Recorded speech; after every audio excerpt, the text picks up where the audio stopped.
Good evening, students. Audible இருக்கா?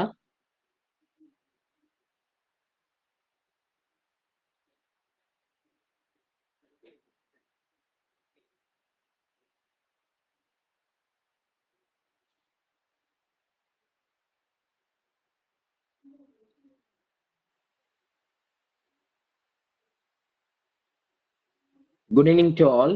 So this is Ansar Ahmed. நம்ம வந்து இன்னைக்கு டிஎன்பிஎஸ்சிக்கு தேவையான ஜாகிரபி தான் இன்னைக்கு நம்ம பார்க்க போறோம். சரிங்களா?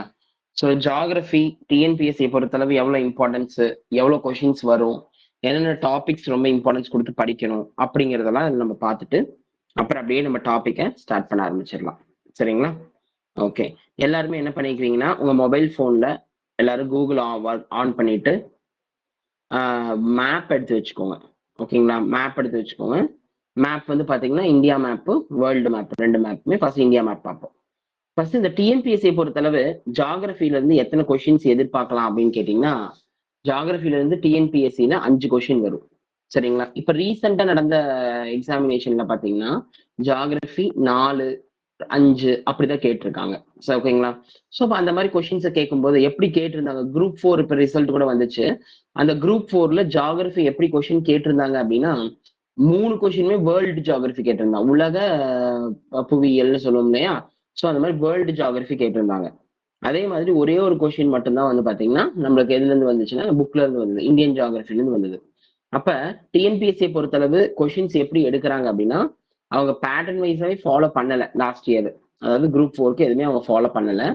ஸோ அதுக்கப்புறம் நடந்த குரூப் 2 எக்ஸாம்ல எல்லாம் வந்து பாத்தீங்கன்னா ஜியாகிரபி சமச்சீர் கல்வியில இருந்தா வந்துருந்துச்சு. ஸோ எப்பவுமே ஜியாகிரபில 5 கொஸ்டின் வருது. 5ல இருந்து ஒரு 7 கொஸ்டின் வரும். கவர்மெண்ட் 5 கொஸ்டின் கேட்போம்னு சொல்லியிருக்காங்க. ஏன்னா சயின்ஸும் 5, ஜியாகிரபி 5ன்னு சொன்னாங்க. ஆனா ரீசெண்டா நடந்த குரூப் 4, குரூப் 2 எக்ஸாம்ல பாத்தீங்கன்னா சயின்ஸை மட்டும் 7 கொஸ்டினா இன்க்ரீஸ் பண்ணிட்டு ஜியாகிரபி 4 கொஸ்டின் தான் கம்மி பண்ணிட்டாங்க. சரிங்களா? அப்ப ஜியாகிரபி ரொம்ப ஈஸியா ஹேண்டில் பண்ணலாம். ஜியாகிரபியை பொறுத்தளவு பெருசா ஒண்ணு நம்ம ரொம்ப டீட்டெயில்டா படிக்கணும், 11th 12th படிக்கணும், அப்ப சிக்ஸ்த்ல இருந்து 10th வரைக்கும் படிக்கணும் அப்படிங்கிற எந்த அவசியமும் கிடையாது.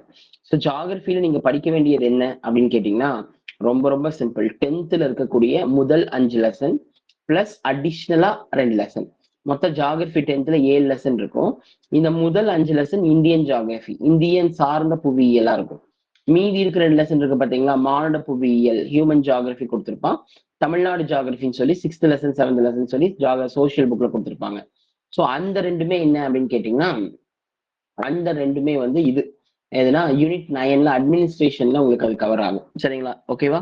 ஸோ அதனால அது ரொம்ப ஈஸி தான். ஜியாகிரபியில் 5 கொஸ்டின்ஸ் வரக்கூடிய பாடங்கள் முதல் 5 பாடமா கொடுத்துருப்பான். நம்ம எப்படி படிப்போம்னா அந்த 5 பாடமா பார்க்காம நம்ம வந்து ஒரு 10 பாடமா அது பிரிச்சிருவோம். அந்த லெசனை வந்து பாத்தீங்கன்னா பிரிச்சு பிரிச்சு படிப்போம். புக்ல இருக்கிறத மட்டுமே படிச்சாலே போதுமானதா இருக்கும் எக்ஸாமினேஷனுக்கு. புரியுதா? வேற நம்ம ஸ்பெஷலா வந்து பாத்தீங்கன்னா இது படிக்கணும் அது படிக்கணும் அப்படிங்கிற எந்த அவசியமும் கிடையாது. ஸ்கூல் புக்ல என்ன கொடுத்துருக்காங்க அப்படிங்கறத நம்ம லேர்ன் பண்ணாலே ஈஸியா எக்ஸாம் அதாவது ஜியாகிரபி கொஸ்டினை ஈஸியா டேக்கிள் பண்ணிடலாம். ரைட்? ஓகே. ஸோ ஃபர்ஸ்ட் இன்னைக்கு நம்ம பார்க்க போற லெசன் எது அப்படின்னு கேட்டீங்கன்னா இந்தியாவின் அமைவிடம், இந்தியன் ஜியாகிரபியில நம்ம பார்க்கறது லொகேஷன் ஆஃப் இந்தியா அப்படிங்கிற டாபிக் தான் பார்க்க போறோம். சரியா? லொகேஷன் ஆஃப் இந்தியா, இந்தியாவின் அமைவிடம் அப்படிங்கிற பாடம் தான் பார்க்க போறோம். இதுல நம்ம ஃபர்ஸ்ட் பாக்குறதுக்கு இந்த பாடத்தை பாக்குறதுனால ரொம்ப ரொம்ப பேசிக்ஸ்ல இருந்து அந்த லெசன் நம்ம பார்க்கணும். சரிங்களா? ரொம்ப பேசிக்ஸ்ல இருந்து பார்க்கணும். என்ன மாதிரி பேசிக்ஸ்ல இருந்து பார்க்கணும் அப்படின்னா ஃபர்ஸ்ட் இந்த ஸ்டேட்ஸ், அப்புறம் யூனியன் டெரிட்டரிஸ், இதனுடைய ஹெட் குவார்ட்டர்ஸ், தலைநகரங்கள்லாம் தெரிஞ்சுக்கணும். ஓகேவா? அப்ப மேப் நம்மளுக்கு நல்லா தெரிஞ்சு வச்சுக்கணும். இந்தியன் மேப் ரொம்ப இம்பார்ட்டன்ட். அது தெரிஞ்சுக்கிட்டா மட்டும்தான் நம்ம எக்ஸாம் என்ன பண்ண முடியும்னா ஈஸியா அந்த கொஸ்டினுக்கு ஆன்சர் பண்ண முடியும் எக்ஸாமினேஷன்ல. ரைட்? ஸோ எல்லாருமே மேப் எடுத்துக்கோங்க.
நான் இந்த கூகுள் காட்டுறது தெரியுதா?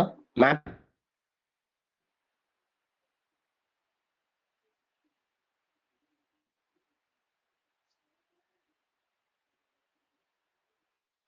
அப்படியே மெசேஜ் பண்ணுங்க தெரியுதான்னு சொல்லிட்டு.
இப்ப கங்காவோட ஆரிஜினேஷன் எதுன்னு கேட்டீங்கன்னா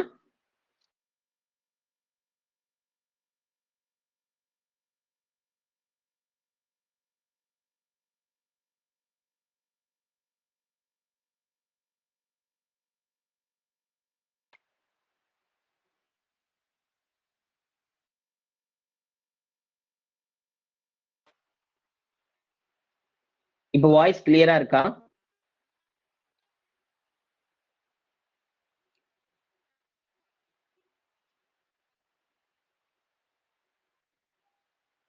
ஓகே,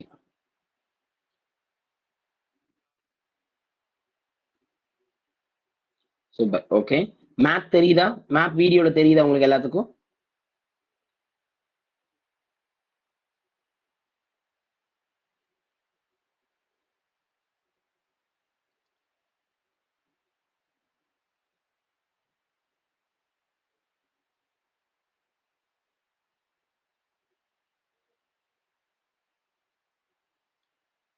மேப் ஒருத்தருக்கு தெரியும், சில பேருக்கு தெரியும் நினைக்கிறேன். நீங்க அப்படியே கையில எடுத்துக்கோங்க மேப்பை.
தலைநகரம் எது?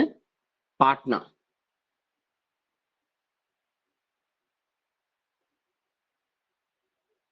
வாய்ஸ் வரலையா? இப்ப கேக்குதா கிளியரா? இப்ப நான் பேசுறது கேக்குதா?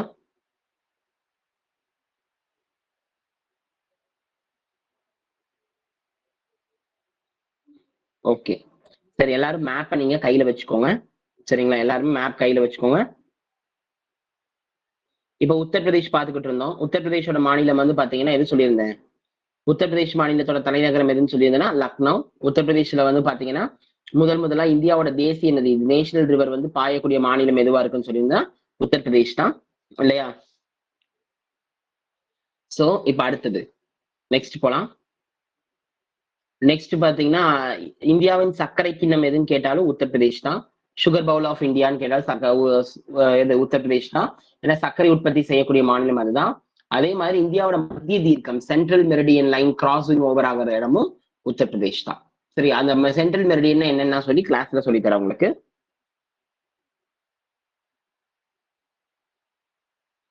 உங்களுக்கு கேட்கல அப்படின்னா மறுபடியும் ஒரு சில பேருக்கு கேட்கலன்னா வீடியோ ரெக்கார்ட் ஆயிருக்கும், அந்த ரெக்கார்ட்ல உங்களால கேட்க முடியும், நீங்க பாத்துக்கலாம். சரியா?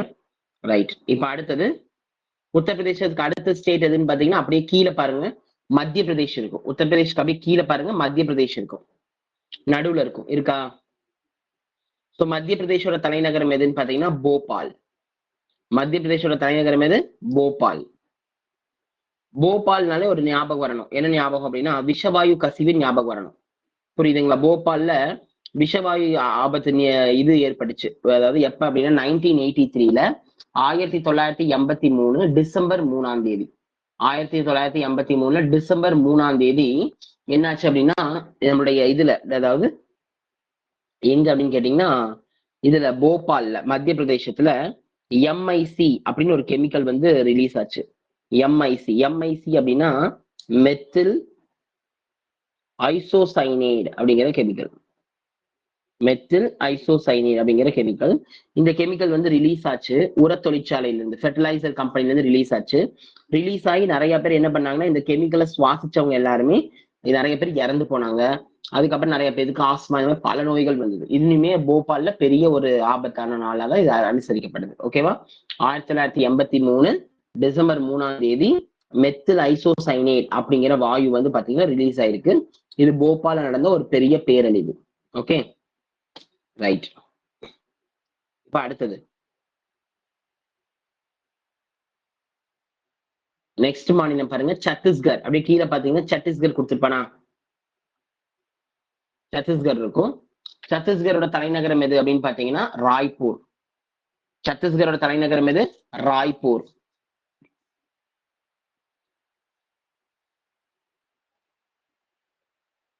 ஓகே, சத்தீஸ்கர்ல பெருசா ஒண்ணும் இல்ல. இப்ப அடுத்தது அப்படியே கீழே பாத்தீங்க அப்படின்னா மேல பாருங்க, அப்படியே போனீங்கன்னா ஒடிசா இருக்கும், இருக்கா? ஒடிசா இருக்கும். ஒடிசாவோட தலைநகரம் எதுன்னு பாத்தீங்கன்னா புவனேஸ்வர். ஒடிசாவோட தலைநகரம் எது? புவனேஸ்வர். சோ அதாவது ஒரிசாவின் துயரம் அப்படின்னு சொல்லி ஒரு நதி இருக்கு, கேள்விப்பட்டிருக்கீங்களா? ஒரிசாலேயே இருக்கும். அது ஒரிஷான்னு சொல்லலாம், ஒடிஷான்னு சொல்லலாம். இப்ப ஒரிசாவின் துயரம் எது அப்படின்னு கேட்டா கோசி அப்படிங்கிற நதி. நதியோட பேர் என்ன? கோசி. கோசி அப்படிங்கிற நதி தான் பீகாரின் துயரம் அப்படின்னு சொல்லுவாங்க. ஓகேங்களா? பீகாரின் துயரம் எது? கோசி. அதே மாதிரிதான் ஒடிஷாலையும் இது வந்து பாத்தீங்க அப்படின்னா கோசி நதி தான் என்ன பண்ணிருக்குன்னா பீகார் பகுதியையும் டேமேஜ் பண்ணும். இது வந்து ஒடிசா மற்றும் அதே மாதிரி பீகாரின் துயரம், சாரோ ஆஃப் பீகார் ஒடிசா அப்படின்னு சொல்லி கொஸ்டின் கேட்டாங்கன்னா யாருன்னா இந்த கோசிங்கிற நதி தான். ரைட். அப்படியே நீங்க அந்த மேப்லயே பாருங்க, உங்களோட இந்தியா மேப் கையில எடுத்து வச்சிருக்கீங்களா? அந்த மேப்ல இருந்து அப்படியே மேல பாருங்க, ஒடிசாக்குல இருந்து அப்படியே மேல போனீங்கன்னா இந்த இது கொடுத்துருப்பான், என்னதான் பீகார் இருக்கும். பீகார் இருக்கும். பீகாரோட தலைநகரம் எதுனா பாட்னா. பீகாரோட ஹெட் குவார்டர் இது பாட்னா. சோ பீகார்ல என்ன பெரிய ஒரு பாதிப்பு அப்படின்னு பாத்தீங்கன்னா இந்த பாட்னா இருக்கு பாத்தீங்களா? இந்த பீகார்ல ஒரு ஸ்பெஷல் என்னன்னா பீகார்ல தான் பீகாரின் துயரம் வந்து என்னன்னு சொன்னேன், கோசின்னு சொல்லி ஒரு நதி சொன்னேன் இல்லையா? கோசிங்கிற ஒரு நதி தான் பீகாரின் துயரம். ஒடிசாவின் துயரம் பீகார், ரெண்டுமே ஒண்ணுதான். ஓகேங்க, ரெண்டுமே வந்து ரெண்டு மாநிலத்துக்கும் இது பொருந்தும். அதே மாதிரி பீகார்ல வந்து படிப்பறிவே குறைந்த மாநிலம் எதுன்னு கேட்டீங்கன்னா இந்தியாலேயே பீகார் தான். புரியுதா? படிப்பறிவு, அதாவது லிட்ரஸி ரொம்ப ரொம்ப லோயஸ்டா இருக்கக்கூடிய லிட்ரஸி ஆஃப் இந்தியா அப்படின்னு எதுன்னு கேட்டா த பீகார். பீகார்ல படிப்பறிவு மிக மிக குறைந்த மாநிலம் பீகார். அதே மாதிரி மக்கள் தொகையில பாப்புலேஷன்ல 3rd பிளேஸ் பிடிச்சிருக்கு. மக்கள் தொகை அதிகமா இருக்கிற மாநிலத்துல 3வது இடம் யாருன்னு கேட்டீங்கன்னா பீகார். ஓகே, அதே மாதிரி மக்கள் தொகை அடர்த்தி பாப்புலேஷன் டென்சிட்டியில முதலிடத்தை பிடிச்சிருக்கிறது பீகார். பாப்புலேஷன் டென்சிட்டி, மக்கள் தொகை அடர்த்தியில முதலிடம், மக்கள் தொகையில 3வது இடம், படிப்பறிவுல ரொம்ப பின்தங்கிய மாநிலம் எது? பீகார். ஓகேவா? சரி, பீகார்ல இருந்து அப்படியே கொஞ்சம் தள்ளி போங்க. அப்படியே போனீங்கன்னா வெஸ்ட் பெங்கால் இருக்கும், மேற்கு வங்கம் சொல்லி ஒரு மாநிலம் இல்லையா? வெஸ்ட் பெங்கால் அப்படின்னு சொல்லி ஒரு மாநிலம் இருக்கும் பாருங்க மேப்ல. வெஸ்ட் பெங்கால், மேற்கு வங்காளம், மேற்கு வங்கம் எப்படி வேணாலும் சொல்லலாம். இதனுடைய தலைநகரம் கொல்கத்தா. வெஸ்ட் பெங்காலோட ஹெட் குவார்டர் எது? கொல்கத்தா. இந்தியாலேயே நான் ஏற்கனவே சொன்னேன், இந்தியால இந்த மும்பைங்கிற பகுதியில தான் முதல்ல என்ன ஸ்டார்ட் பண்ணப்பட்டுச்சுன்னு சொன்னேன், இந்தியன் ரயில்வே ஸ்டார்ட் பண்ணப்பட்டுச்சுன்னு சொன்னேன் இல்லையா? அதே மாதிரி இந்த மெட்ரோ ரயில் இருக்கு பாருங்க, மெட்ரோ ரயில் முதல்ல ஸ்டார்ட் பண்ணப்பட்ட மாநிலம் எதுன்னு கேட்டீங்கன்னா வெஸ்ட் பெங்கால்ல கொல்கத்தா.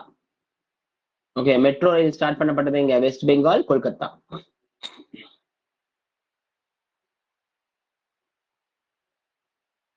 ஓகே.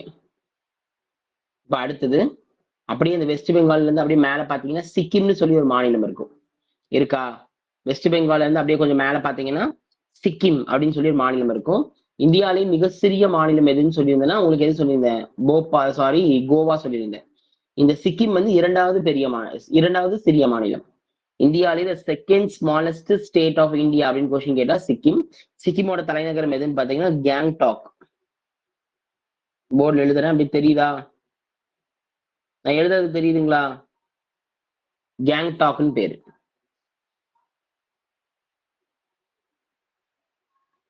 ஓகே.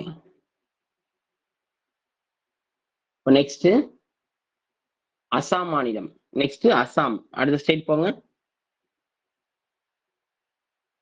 நான் பேசுறது எழுதுறதுல ஆடிபிளா இருக்கா? அதை மட்டும் கொஞ்சம் கன்ஃபார்ம் பண்ணிக்கோங்க ப்ளீஸ்.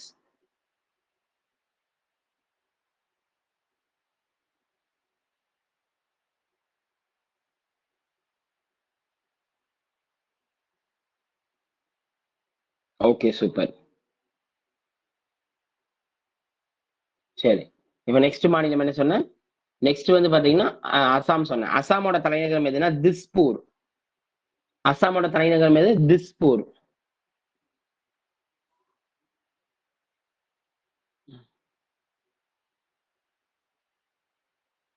அசாமோட தலைநகரம் திஸ்பூர்.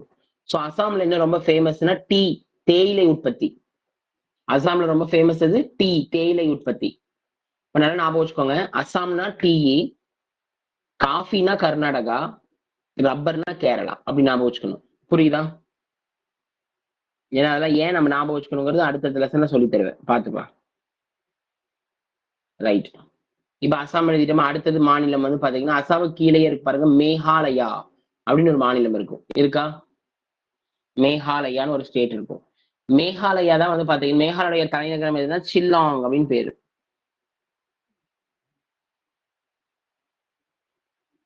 என்ன பேரு? ஷில்லாங்.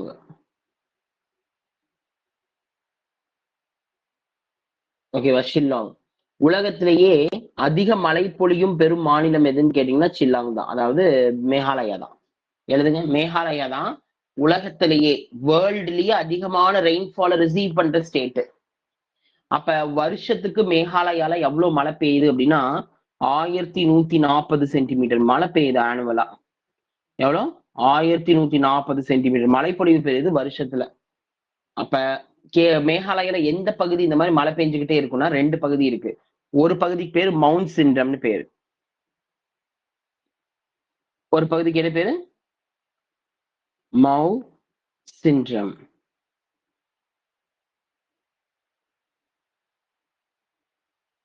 மவு சிண்ட்ரம்.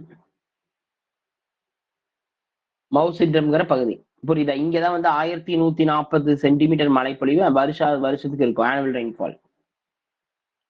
மவுண்ட் சிண்ட்ரம்க்கு அடுத்தது இன்னொரு பகுதி எதுனா சிரப்புஞ்சிங்கிற ஒரு பகுதி. என்ன பகுதி?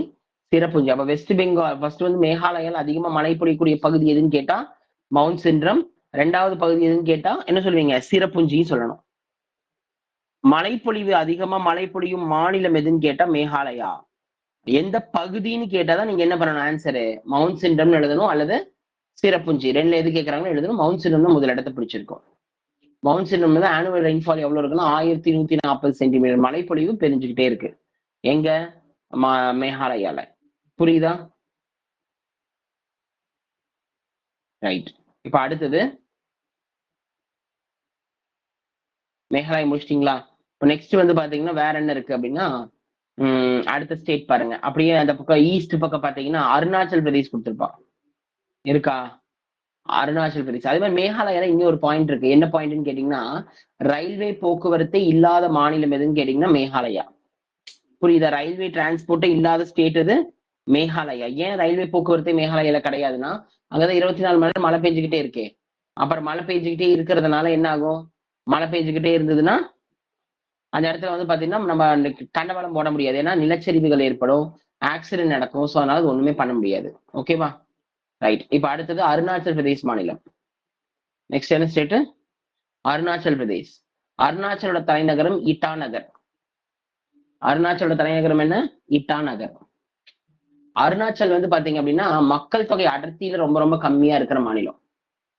மக்கள் தொகை அடர்த்தி இருக்கு பாத்தீங்களா, பாப்புலேஷன் டென்சிட்டி ரொம்ப கம்மியா இருக்கிற ஸ்டேட் எதுன்னா அருணாச்சல் பிரதேஷ். அதே சிக்கிம்ல மக்கள் தொகை அது கம்மி. சிக்கிம் மாநிலம் எழுதணும்ல, சிக்கிம்ல மக்கள் தொகை ரொம்ப கம்மி, பாப்புலேஷன் ரொம்ப கம்மி. அதே மாதிரி அருணாச்சல் பிரதேஷ்ல பாப்புலேஷன் டென்சிட்டி ரொம்ப கம்மி, மக்கள் தொகை அடர்த்தி ரொம்ப கம்மி. ஓகே, அருணாச்சல் எழுதிட்டீங்களா? அருணாச்சலோட தலைநகரம் எதுன்னு பாத்தீங்கன்னா இட்டாநகர். தென் அடுத்தது 35வது மாநிலம் பாருங்க, அப்படியே அருணாச்சல் கீழே பாருங்க, இது கொடுத்துருப்பான் நாகாலாந்து அப்படின்னு சொல்லி ஒண்ணு கொடுத்துருப்பான்.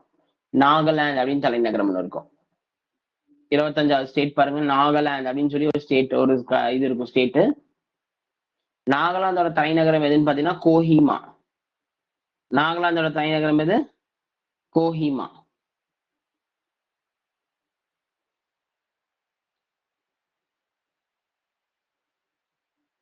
ஓகே, இத பத்தி பெருசா ஒன்றும் சொல்றதுக்கு இல்ல. அடுத்தது மணிப்பூர், அப்படியே அங்கேயே பாருங்க கொடுத்துருப்பான். அந்த மேப்ல எடுத்துக்கல, மேப் வச்சுக்கோங்க கையில, அப்பதான் ஈஸியா இருக்கும். நெக்ஸ்ட் மணிப்பூர். மணிப்பூரோட தலைநகரம் எதுனா இம்பால். மணிப்பூரோட தலைநகரம் எது? இம்பால்.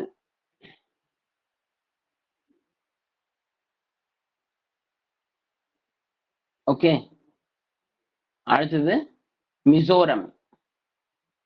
அடுத்தது மிசோரம், இந்த ஈஸ்ட் பக்கம் பாருங்க அப்படியே கொடுத்துருப்பான், கிழக்கு பகுதியில் அப்படியே மேல இருக்கு பாத்தீங்களா, அதான் மிசோரம். மிசோரத்தோட தலைநகரம் எது அப்படின்னு பாத்தீங்கன்னா எழுதிக்கோங்க ஐசால். என்ன பேரு? அஜ்வல், ஐசால் எப்படி படிக்கலாம், நான் ஐசால்னு சொல்லிட்டேன்.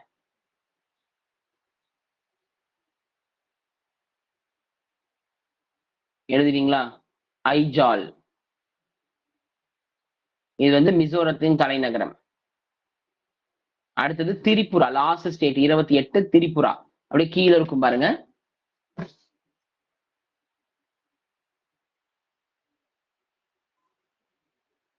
திரிபுரா இருக்கா? சோ திரிபுராவோட தலைநகரம் எதுன்னா அகர்தலா. திரிபுராவோட தலைநகரம் என்ன? அகர்தலா.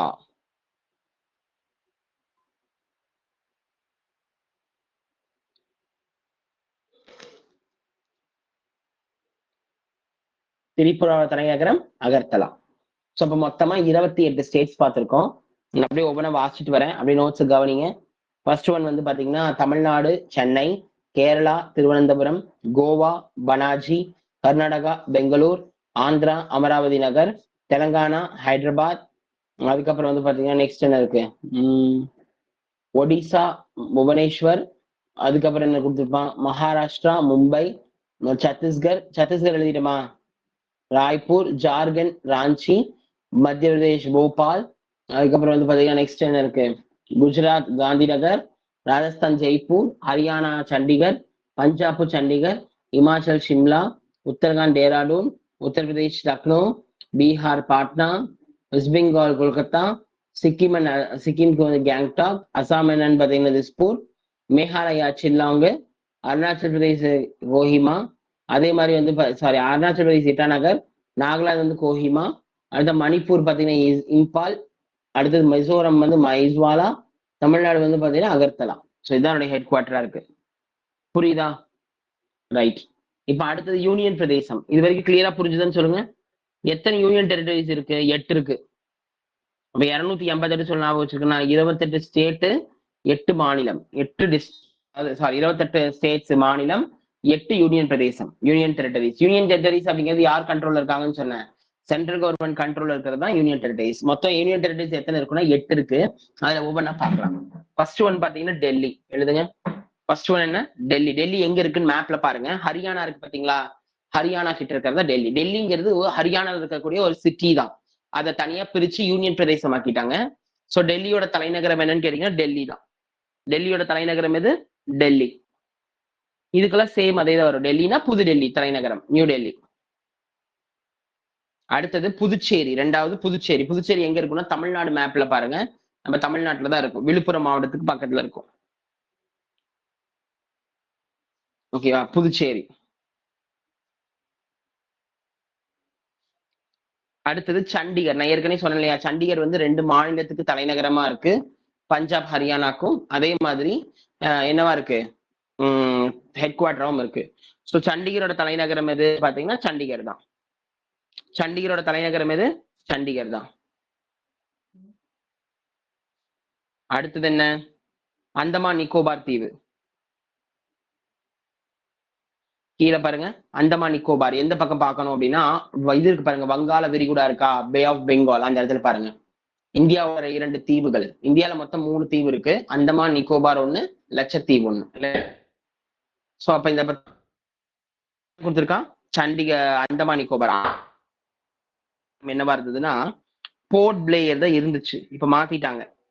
அந்தமானோட தலைநகரம் முதல்ல என்னவா இருந்தது? போர்ட்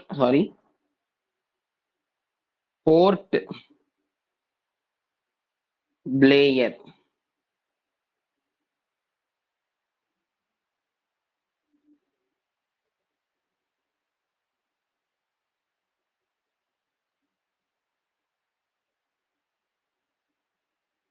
போர்ட் பிளேயரா இருந்தது. இப்ப என்னவா இருக்கு? அந்தமான் நிக்கோபாரோடைய தலைநகரம் இப்ப என்னவா இருக்கு அப்படின்னா விஜயபுரம். எழுதிக்கோங்க. அந்தமான் நிக்கோபாரோட ஹெட் குவார்டர் என்னவா இருக்கு? விஜயபுரம் அப்படின்னு இப்ப மாத்திட்டாங்க. அடுத்தது லட்சத்தீவு. நெக்ஸ்ட் பார்க்க போற தீவு லட்சத்தீவு. லட்சத்தீவு இந்தியாவை சேர்ந்தது தானே. அது எங்க இருக்குன்னா அரபிக்கடல் இருக்கு பாருங்க, கேரளா அந்த பக்கம் சைட்ல இருக்கும் லட்சத்தீவு. லட்சத்தீவோட தலைநகரம் எது அப்படின்னு பாத்தீங்கன்னா லட்சதீப் ஐலாண்ட் அப்படின்னு சொல்லுவோம். இந்த கச்சத்தீவு எல்லாம் சொல்லுவாங்க இல்லையா, இந்த கட்சிக்காரங்கள்லாம், அதுதான் லட்சத்தீவு. சோ லட்சத்தீவு வந்து பாத்தீங்க அப்படின்னா அதனுடைய தலைநகரம் எது அப்படின்னா கவுராத்தி. எழுதிக்கோங்க, கவராத்தி அப்படின்னு சொல்லலாம். என்ன பேரு? கவராத்தி. கவராத்தி.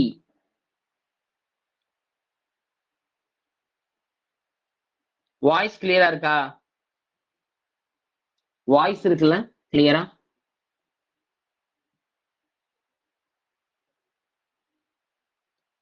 அடுத்தது எஸ், ஓகே, சூப்பர், தேங்க்யூ. இப்போ நெக்ஸ்ட் இது பாருங்க, நெக்ஸ்ட் எழுதிக்கோங்க டாமன். அதாவது 6வது. இப்போ யூனியன் பிரதேசம் வந்து 5 வரைக்கும் பார்த்துட்டோம். டெல்லி, புதுச்சேரி, சண்டிகர், அந்தமான் நிக்கோபார், லட்சத்தீவு வரைக்கும் பார்த்துட்டோம். இப்ப 6வதா பார்க்க போறோம். 6வது யூனியன் டெரிட்டரி எது அப்படின்னா எழுதுங்க டாமன். டாமன், டையூ, அடுத்தது தாத்ரா,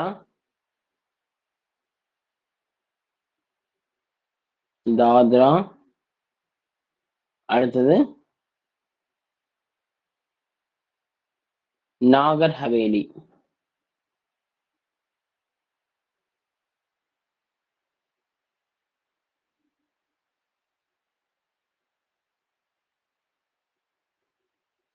எழுதிக்கோங்க டாமன், டையூ, தாத்ரா அண்ட் நாகர் ஹவேலி அப்படிங்கிற பகுதி.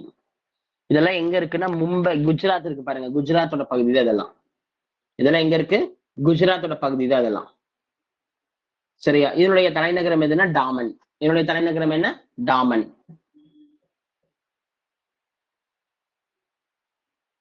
ரைட். இப்ப அடுத்தது 7வது ஜம்மு காஷ்மீர். ஜம்மு காஷ்மீர் எங்க இருக்குன்னு எல்லாத்துக்கும் தெரியும், நார்த்ல இருக்கும் இல்லையா, மேல இருக்கும். ஜம்மு காஷ்மீர் எங்க இருக்குன்னு பாத்தீங்கன்னா மேல இருக்கும், நார்த்ல இருக்கும் பாருங்க, வடக்கு பகுதியில. ஜம்மு காஷ்மீரோட தலைநகரம் எதுன்னு கேட்டீங்கன்னா ஸ்ரீநகர். ஜம்மு காஷ்மீரோட தலைநகரம் எது? ஸ்ரீநகர்.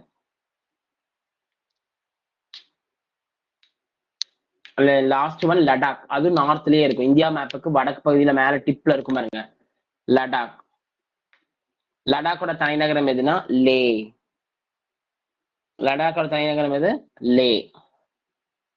மொத்தமா எத்தனை என்னென்ன? டெல்லி, நியூ டெல்லி, புதுச்சேரி, சண்டிகர், அந்தமான் நிக்கோபார், போர்ட் பிளேயர் இப்ப மாத்திட்டாங்க, அதான் வந்து பாத்தீங்கன்னா விஜயபுரம். அடுத்தது லட்சத்தீவு, கவராத்தி, டாமன் டையூ, தாத்ரா மற்றும் நாகர் ஹவேலி குஜராத் பகுதி, தலைநகரம் டாமன். ஜம்மு காஷ்மீர் தலைநகரம் ஸ்ரீநகர்.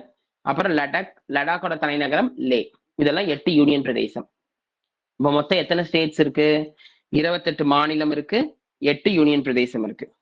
கரெக்டா? சோ இது வரைக்கும் எல்லாத்துக்கும் கிளியரா புரிஞ்சுதா? இதை நீங்க மனப்பாடம் பண்ணி வச்சுக்கணும். என்னென்ன ஹெட் குவார்டர்ஸ், மேப்பை கொஞ்சம் ஞாபகம் வச்சுக்கணும். புரிஞ்சுதா இல்லையா?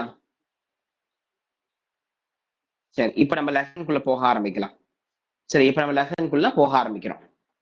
இப்ப இப்ப நம்ம இதுல என்ன பார்க்க போறோம் அப்படின்னா, இந்தியா உலக வரைபடத்துல எங்க இருக்கு அப்படின்னு சொல்லி பார்க்க போறோம். இந்தியா உலக வரைபடத்துல எங்க இருக்கு அப்படின்னு சொல்லி நம்ம பார்க்கிறோம். இது விஷயங்கள் தெரிஞ்சுக்கணும். என்ன விஷயங்கள் தெரிஞ்சுக்கணும்? நம்ம பூமியை பத்தி தெரிஞ்சுக்கணும். நம்ம பூமியை பத்தி தெரிஞ்சுக்க போறோம். சரியா? பிளானட்ஸ் இப்ப எழுதிட்டு வாங்க. அப்படியே கோள்கள்னா என்ன? இப்போ பேசிக்ஸா தெரிஞ்சுட்டு வரோம். பிளானட்ஸ் தமிழ்ல என்னன்னா கோள்கள் அப்படின்னு சொல்லுவோம். பிளானட்ஸ் தான் தமிழ்ல என்ன? கோள்கள் அப்படின்னு சொல்லுவோம். மொத்தமா எத்தனை பிளானட்ஸ் இருக்கு? கமெண்ட் சொல்லுங்க. எத்தனை பிளானட்ஸ் இருக்கு மொத்தமா? எத்தனை கோள்கள் இருக்கு சொல்லுங்க.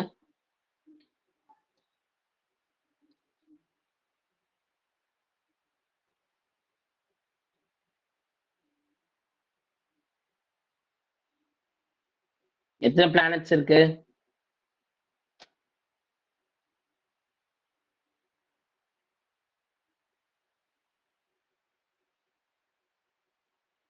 கேக்குதா பேசுறது? எத்தனை பிளானட்ஸ் இருக்கு?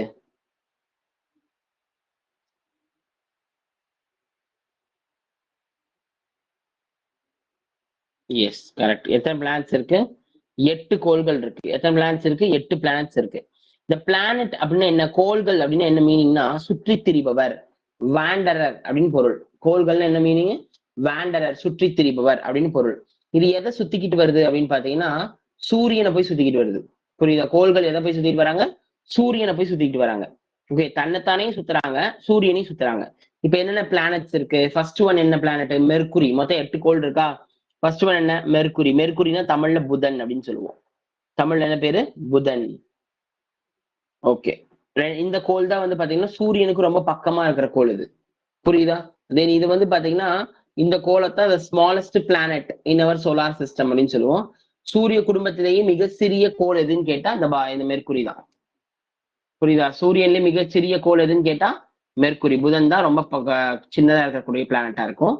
முதல்ல ப்ளூட்டோ இருந்தது, இப்ப ப்ளூட்டோ இல்ல இல்லையா? அது விலகிடுச்சு, அதனால ப்ளூட்டோ இல்ல. ரெண்டாவது பிளானட் எதுன்னு கேட்டீங்கன்னா எழுதிக்கோங்க. ஃபர்ஸ்ட் ஒன் எழுதிருக்கோம் மெர்க்குரி. ரெண்டாவது வீனஸ், வெள்ளி.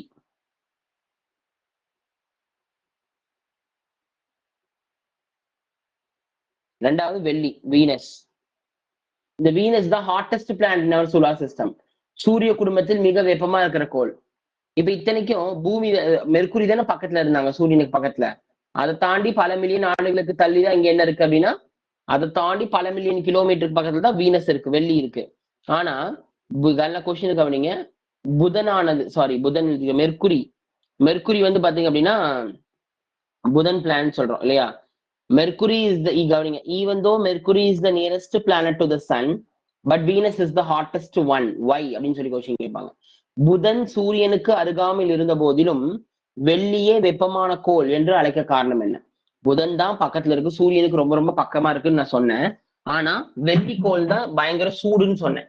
அப்ப சூரியனுக்கு பக்கத்துல இருக்கிறது யாரு? புதன் தானே. அப்ப அவங்க தானே சூடா இருக்கணும். ஆனா அதை தாண்டி பல மில்லியன் தூரத்துல இருக்கிற வீனஸ் தான் சூடா இருக்குன்னு சொல்றாங்க. என்ன ரீசன்னா, இந்த புதன் கோள் இருக்கு பாத்தீங்களா? இந்த புதன் கோள்ல வளிமண்டலம்னு ஒண்ணு கிடையாது. மெர்க்குரியில அட்மாஸ்பியர்னு ஒண்ணு கிடையாது. அப்ப அட்மாஸ்பியர்னா என்ன? இப்ப நம்ம பூமிக்கு பாருங்க, ஓசோன் ஒரு அடுக்கு இருக்கு இல்லையா? 5 அடுக்கு இருக்கும். ட்ராப்போஸ்பியர், ஸ்ட்ராட்டோஸ்பியர், மீசோஸ்பியர்னு சொல்லிட்டு அடுக்கு இருப்பாங்க இல்லையா? அந்த அடுக்கு என்ன பண்ணும்னா சூரியனுடைய வெளிச்சத்தை, அதாவது சூரியனுடைய வெப்பத்தை கண்ட்ரோல் பண்ணி கடத்தி கடத்தி கடத்தி நம்மளுக்கு அது சூட கொஞ்சம் கம்மியா கொண்டு பூமி கொடுக்குது. ஆனா அந்த மெர்க்குரிக்கு அது கிடையாது. எது? அட்மாஸ்பியர், வளிமண்டலம் கிடையாது. அதாவது லேயர் கிடையாது, பெட்ஷீட் கிடையாது நடுவுல. மெர்க்குரி கோளுக்கும் புதன் கோளுக்கும் சூரியனுக்கும் நடுவுல எதுவுமே இல்லை. புரியுதுங்களா? எதுவுமே இல்லை. சோ எதுவுமே இல்லாததுனால என்ன ஆகும் அப்படின்னு பாத்தீங்கன்னா, சூரியனுடைய தாக்கம், வெயில் தாக்கம் டைரக்டாவே பகல் நேரத்துல பூமி மேல விழுகும். அதான் புதன் மேல விழுகும். புரியுதா? புதன் மேல டைரக்டாவே விழுகும். அப்படி டைரக்டா விழுகும் போது என்ன ஆகுது அப்படின்னா, அந்த பூமியானது புதனானது பகல் நேரங்கள்ல பயங்கர ஹாட்டா இருக்கும். பகல் நேரங்கள்ல பயங்கர ஹாட்டா இருக்கும். அதே இரவு நேரங்கள்ல சூரியன் ரொட்டேட் ஆகும்போது இரவு நேரங்கள்ல பயங்கர குளிர்ச்சியா இருக்கும். அப்ப புதன் பகல் நேரங்கள்ல பயங்கர சூடாவும், இரவு நேரங்கள்ல கடும் குளிரா இருக்கும். ஆனா இந்த வெள்ளி பாத்தீங்கன்னா பகல் நேரமும் இரவு நேரங்கள்லயும் பயங்கர சூடா இருக்கும். ஏன் அப்படி சூடா இருக்குதுன்னா, அது கார்பன் டை ஆக்சைடுன்னு சொல்ற வாயுவால நிரம்பி இருக்கும். அப்ப வெள்ளி வெப்பமா இருக்கிற காரணம் என்ன? கார்பன் டை ஆக்சைடுன்னு சொல்ற ஒரு கேஸால ஃபில் ஆயிருக்கிறதுனால it is the hottest planet அப்படின்னு நம்ம சொல்றோம். புரியுதா? மிக வெப்பமான கோள் அப்படின்னு நம்ம சொல்றோம். இப்ப தெரியுதா? புதன் ஏன் வந்து வெப்பமா இருக்கிற கோள் அல்ல. நம்ம ஏன் வெள்ளிய சொல்றோம்னு தெரிஞ்சது. அப்ப வெள்ளியானது எதால நிரம்பி இருக்கு? It is filled with carbon dioxide. Carbon dioxide வாயுவால நிரம்பி இருக்கிறதுனால அது பயங்கர ஹாட்டஸ்ட் அப்படின்னு நம்ம சொல்றோம். ஓகேவா? ரைட். இப்ப அடுத்தது தேர்ட் பிளானட் பூமி. அதாவது நம்மளுடைய எர்த். தேர்ட் பிளானட் அது பூமி, நம்மளுடைய எர்த். இந்த பூமி வந்து பூமியை பத்தி நம்ம பின்னாடி படிக்கலாம். ஏன்னா பூமி பத்தி தான் நம்ம படிக்கவே போறோம் இல்லையா? அப்ப அதுல தெரிஞ்சுக்கலாம். இப்ப அடுத்த 4வது பிளானட் வந்து மார்ஸ், செவ்வாய். 4வது பிளானட் அது செவ்வாய், மார்ஸ். ஓகேவா? இந்த செவ்வாயை சிகப்பு கோள் அப்படின்னு சொல்லுவாங்க. அதாவது ரெட் பிளானட்னு சொல்லுவாங்க. இது சிகப்பு கலர்ல இருக்கும் இந்த பிளானட். இரும்பு ஆக்சைடால ஆயிருக்கு. இந்த சிகப்பு கோள் ஏன் இது சிகப்பு கலர்ல இந்த பிளானட் இருக்குது அப்படின்னு கேட்டா, இரும்பு ஆக்சைடால ஆனது. எதால ஆனது? Iron oxide. இது இரும்பு ஆக்சைடால ஆனதுனால இந்த பிளானட் ஃபுல்லாவே ரெட் கலர்ல இருக்கும். அதான் ரெட் பிளானட். செம்மண் இருக்கு பாத்தீங்களா, அந்த கலர்ல இருக்கும். அதனால இதுக்கு பேரு சிகப்பு கோள் அப்படின்னு இதுக்கு பேரு. இது பூமி மாதிரியே இருக்கும். அதனால பூமியின் இரட்டையர்னு சொல்லுவாங்க இதைய. ட்வின்ஸ் ஆஃப் எர்த் அப்படின்னு சொல்லுவாங்க. எதைய? மெர்க்குரிய, சாரி, மார்ஸ. மார்ஸ் இருக்கு பாத்தீங்களா, செவ்வாய்க்கோள். செவ்வாய்க்கோள் என்னன்னு சொல்லுவாங்க? பூமியின் இரட்டையர் அப்படின்னு சொல்லுவாங்க. ஏன் இது பூமியின் இரட்டையர் அப்படின்னு சொல்றோம் அப்படின்னா, பூமி மாதிரியே எல்லாமே இதுல இருக்கும். இப்ப செவ்வாய் ரிசர்ச் பண்ண போன நாட்டுல முதல் நாடு எது? இப்ப செவ்வாய் கோள்களை நிறைய நாடுகள் ரிசர்ச் பண்ணுச்சு இல்லையா? சோ எந்த நாடு முதல்ல சென்னையை ரிசர்ச் பண்ண போச்சு, சாரி மார்ஸ் ரிசர்ச் பண்ண போச்சு சொல்லுங்க, தெரியுமா? மார்ஸ், செவ்வாய்க்கோளை ரிசர்ச் பண்ண போன முதல் நாடு எது? Which country?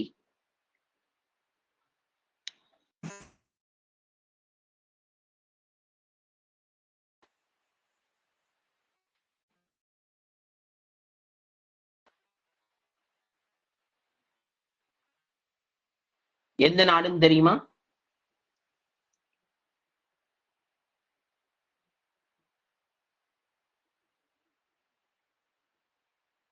பேசுறது கேக்குதா? எந்த நாடு முதல் நாடு?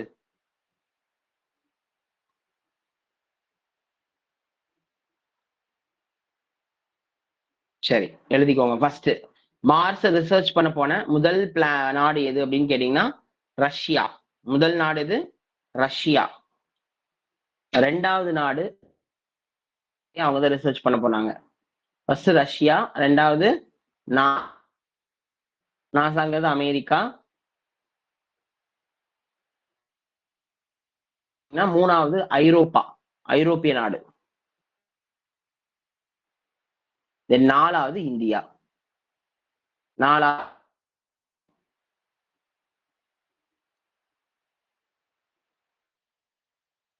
புரிஞ்சுதா?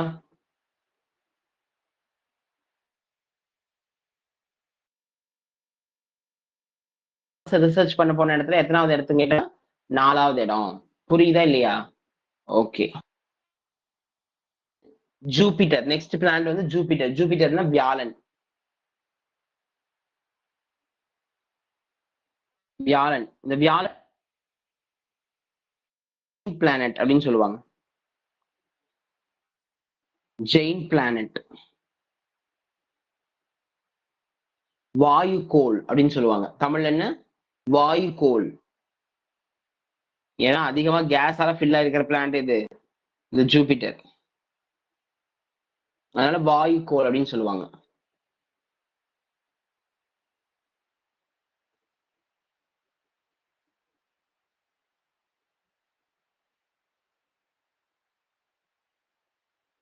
ஓகே, இதுதான் இருக்கிறது largest planet of our solar system. கரெக்டா? சூரிய குடும்பத்திலேயே மிகப்பெரிய கோள் எது அப்படின்னு கேட்டீங்கன்னா வியாழன் தான். ஓகேவா? ரைட். இப்ப அடுத்தது எழுதிக்கோங்க. நெக்ஸ்ட் ஜூபிட்டர், அப்புறம் சாட்டன், சனி. நான் பேசுறது ஆடிபிளா இருக்கு இல்லையா? அது மட்டும் எனக்கு கொஞ்சம் கன்ஃபார்ம் பண்ணிருங்க. நெக்ஸ்ட் வந்து சாட்டன், சனி, சனிக்கோள். இது வந்து ரிங்டு பிளானட் அப்படின்னு சொல்லுவாங்க. அதிகமான ரிங்ஸ் கொண்டு இருக்கக்கூடிய பிளானட்ஸ், அதாவது வளையங்கள் உடைய கோள். அப்ப வளையக்கோள் அப்படின்னு சொல்லுவாங்க. இதுல நிறைய வளையங்கள் இருக்கும்.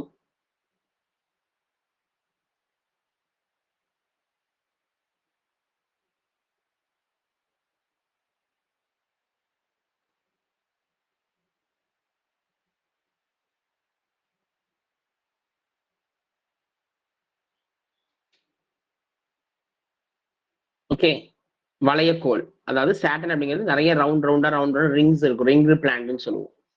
தென் அடுத்தது 7வது பிளானட் எதுன்னா யுரேனஸ். 7வது பிளானட் எது? யுரேனஸ். ஸோ யுரேனஸ் வந்து பாத்தீங்க அப்படின்னா இது வந்து கிரீன் பிளானட் அப்படின்னு சொல்லுவாங்க, அதாவது பச்சை கோள் அப்படின்னு சொல்லுவாங்க யுரேனஸ். ஏன்னா யுரேனஸ்ல வந்து பாத்தீங்கன்னா யுரேனஸ் மீத்தேன் சொல்ற கேஸால ஃபில் ஆயிருக்கும். மீத்தேன் சொல்ற கேஸால நிரம்பி இருக்கிறனால அது வந்து பாத்தீங்கன்னா என்னன்னு சொல்றோம், இந்த பிளானட்டை கிரீன் பிளானட், பச்சை கோள் அப்படின்னு நம்ம சொல்லி அழைக்கிறோம்.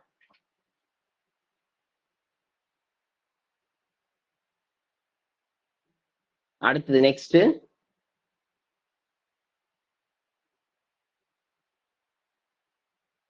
then last one Neptune. Last one Neptune. ஆடிபிளா இருக்கா நான் பேசுறது?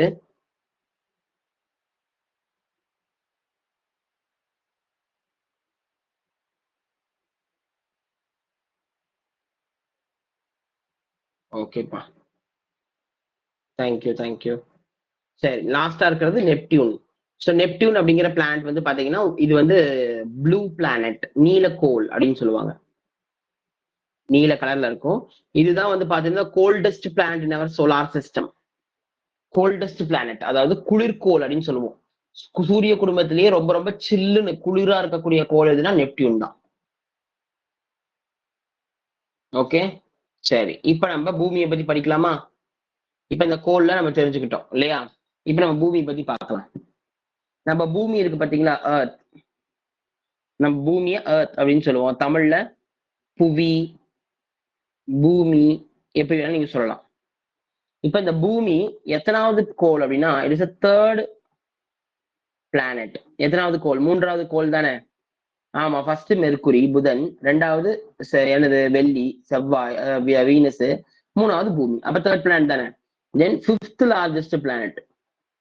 5th லார்ஜஸ்ட் பிளானட், 5வது மிகப்பெரிய கோள். 5வது மிகப்பெரிய கோள், 3வது கோள், 5வது மிகப்பெரிய கோள். சைஸ்ல 5வது இடத்த பிடிச்சிருக்கு. சைஸ்ல 5வது மிகப்பெரிய கோள், புரியுதா இல்லையா? சைஸ்ல 5th லார்ஜஸ்ட் பிளானட், 5வது மிகப்பெரிய கோளா இருக்கு.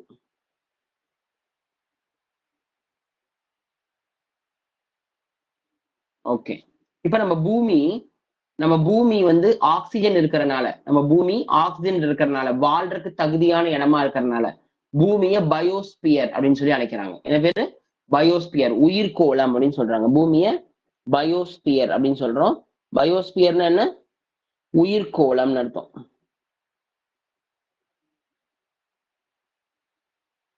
உயிர் வாழ்றதுக்கு தேவையான எல்லாமே இருக்கிறனால உயிர்கோள் அப்படின்னு நம்ம சொல்றோம். அதுக்கப்புறம் நம்ம பூமி வாழ்றதுக்கு தேவையான பாறை, நில அமைப்பு இருக்கிறனால லித்தோஸ்பியர்னு சொல்றோம். பூமி என்ன பேரு? லித்தோஸ்பியர். லித்தோஸ்பியர்னா நிலக்கோளம், நிலக்கோளம். ஏன்னா பூமியில வாழ்றதுக்கு தேவையான நிலம் இருக்கு, கரெக்டா? அதனால லித்தோஸ்பியர். ஃபர்ஸ்ட் உயிர் வாழ்றதுக்கு தகுதி இருக்கிறதுனால பயோஸ்பியர், உயிர் வாழ்ற இடம் நிலமா இருக்கிறதுனால அதுக்கு பேர் லித்தோஸ்பியர், நிலக்கோள். அதுக்கப்புறம் காத்த சுவாசிக்கிறதுனால சாரி, நம்ம வந்து பாத்தீங்கன்னா என்னது, அந்த இடத்துல வந்து இது பண்றோம் இல்லையா, இந்த பிளான்ட்ல வந்து நம்ம குடி இருக்கோம், லித்தோஸ்பியர்னு சொன்னோம். உயிர் வாழ்றோம், அது தேவையானது பயோஸ்பியர் அப்படின்னு நம்ம சொல்லி அழைக்கிறோம். அது மாதிரி பூமியில இங்க பாருங்க, பூமியில மொத்தமா 4ல் 3 பங்கு தண்ணி தான், எல்லாத்துக்கும் தெரியும் இல்லையா? 4ல் 3 பங்கு என்னதான் இருக்கும்? தண்ணி தான் இருக்கும். அப்ப தண்ணியா இருக்கிறதுனால பூமி என்னன்னு சொல்றோம்? வாட்டர் பிளானட், நீர்கோள் அப்படின்னு சொல்றோம். பூமி என்னன்னு சொல்றோம்? நீர்கோள் அப்படின்னு சொல்றோம். ஹைட்ரோஸ்பியர் அப்படின்னு சொல்லலாம். ஹைட்ரோஸ்பியர் அப்படின்னு அதை சொல்லலாம். புரியுதா? ஓகே, இப்ப நம்ம பூமியில வந்து பாத்தீங்கன்னா இப்ப 2 கற்பனை கோடுகள் பூமி மேல வரையப்படுது. இப்பதான் நம்ம லெசன்குள்ள நுழையிறோம், கவனிங்க. பூமி மேல இப்ப கற்பனை கோடுகள் 2 வரையப்படுது. என்ன? அச்சரேகை, தீர்க்க ரேகைன்னு சொல்லிட்டு 2 கற்பனை கோடு வரைகிறாங்க. யார் வரைகிறா, எதுக்காக வரைகிறாங்க அப்படின்னு சொல்லி பார்க்கலாம். இப்ப பூமியில மக்கள் வாழ்றதுக்கு தேவையான இடம் இருக்கு. அந்த இடம் எவ்வளவு தூரம் இருக்கு, எவ்வளவு கடல் எத்தனை தூரம் இருக்கு, நிலப்பகுதி எவ்வளவு தூரம் இருக்கு அப்படின்னு அளக்கறக்காகவும், பூமியில ஏற்படக்கூடிய மாற்றங்கள், அதாவது கிளைமேட்டாலஜி, இந்த மாதிரி மாற்றங்கள் நிகழ்வதற்காகவும் பூமிக்கு மேல கற்பனையாக கிராஃப் வரைஞ்சாங்க. கற்பனை கோடு, இமேஜினரி லைன் கற்பனையாக வரையப்பட்டுச்சு. கற்பனை என்னன்னா இந்த படம் தான் இருக்கலாம் அப்படின்னு சொல்லி அசியூம் பண்ணி வரையப்பட்ட கோடு. புரியுதா?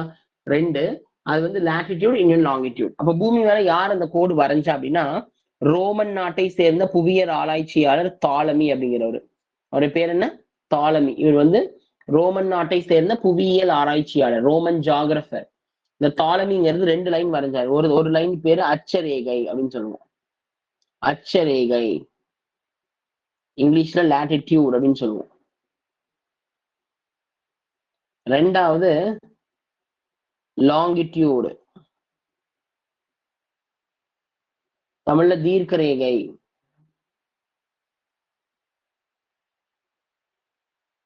புரியுதா? 2வது தமிழ்ல தீர்க்க ரேகைன்னு பேரு. அச்சரேகை, தீர்க்க ரேகை. எதுக்காக இந்த கற்பனை கோடுகள் வரையறாங்க? தாலமி எதுக்கு வரைஞ்சாருன்னா பூமியில என்னென்ன இருக்குன்னு சொல்லி கண்டுபிடிக்கிறதுக்காக வரையப்பட்டுச்சு. சரியா? தாலமி யாரு? புவியியல் ஆராய்ச்சியாளர். அவ்வளவு ஃபாதர் ஆஃப் ஜியோகிராபி கிடையாது, புவியியல் ஆராய்ச்சியாளர் மட்டுமே தான். புரியுதா? சரி, இப்ப பூமியில இந்த அச்சக்கோடுன்னு சொன்ன லாட்டிடியூட், அதை பத்தி பார்க்கலாம். பூமிக்கு மேல வரையப்பட்ட கற்பனை கோடு 2 லாட்டிடியூட். தமிழ் என்னன்னு சொன்னோம்? அச்சரேகை.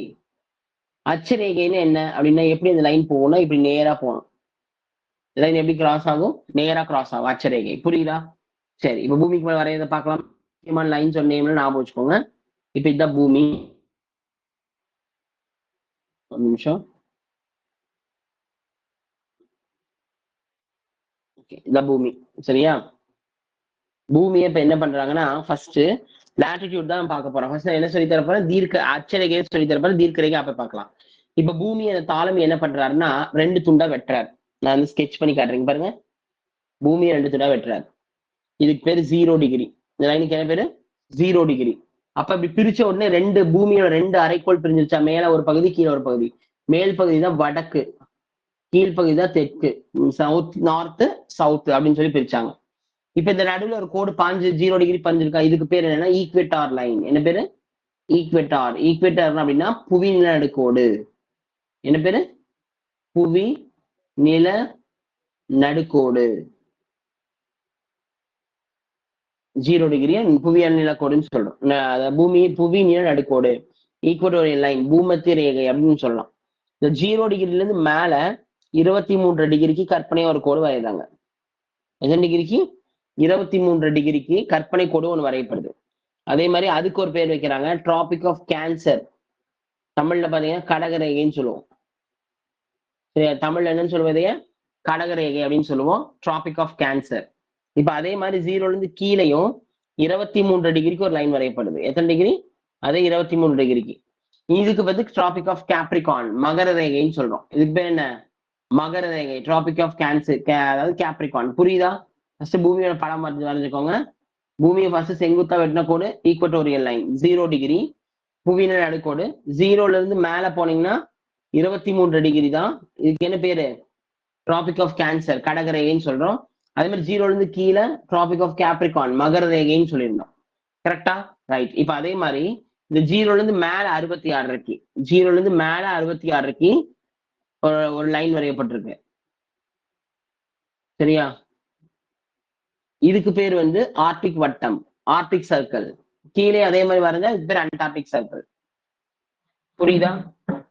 ஆர்டிக் வட்டம்னு பேரு. எத்தனை டிகிரி? 63. 22. அடுத்தது 62.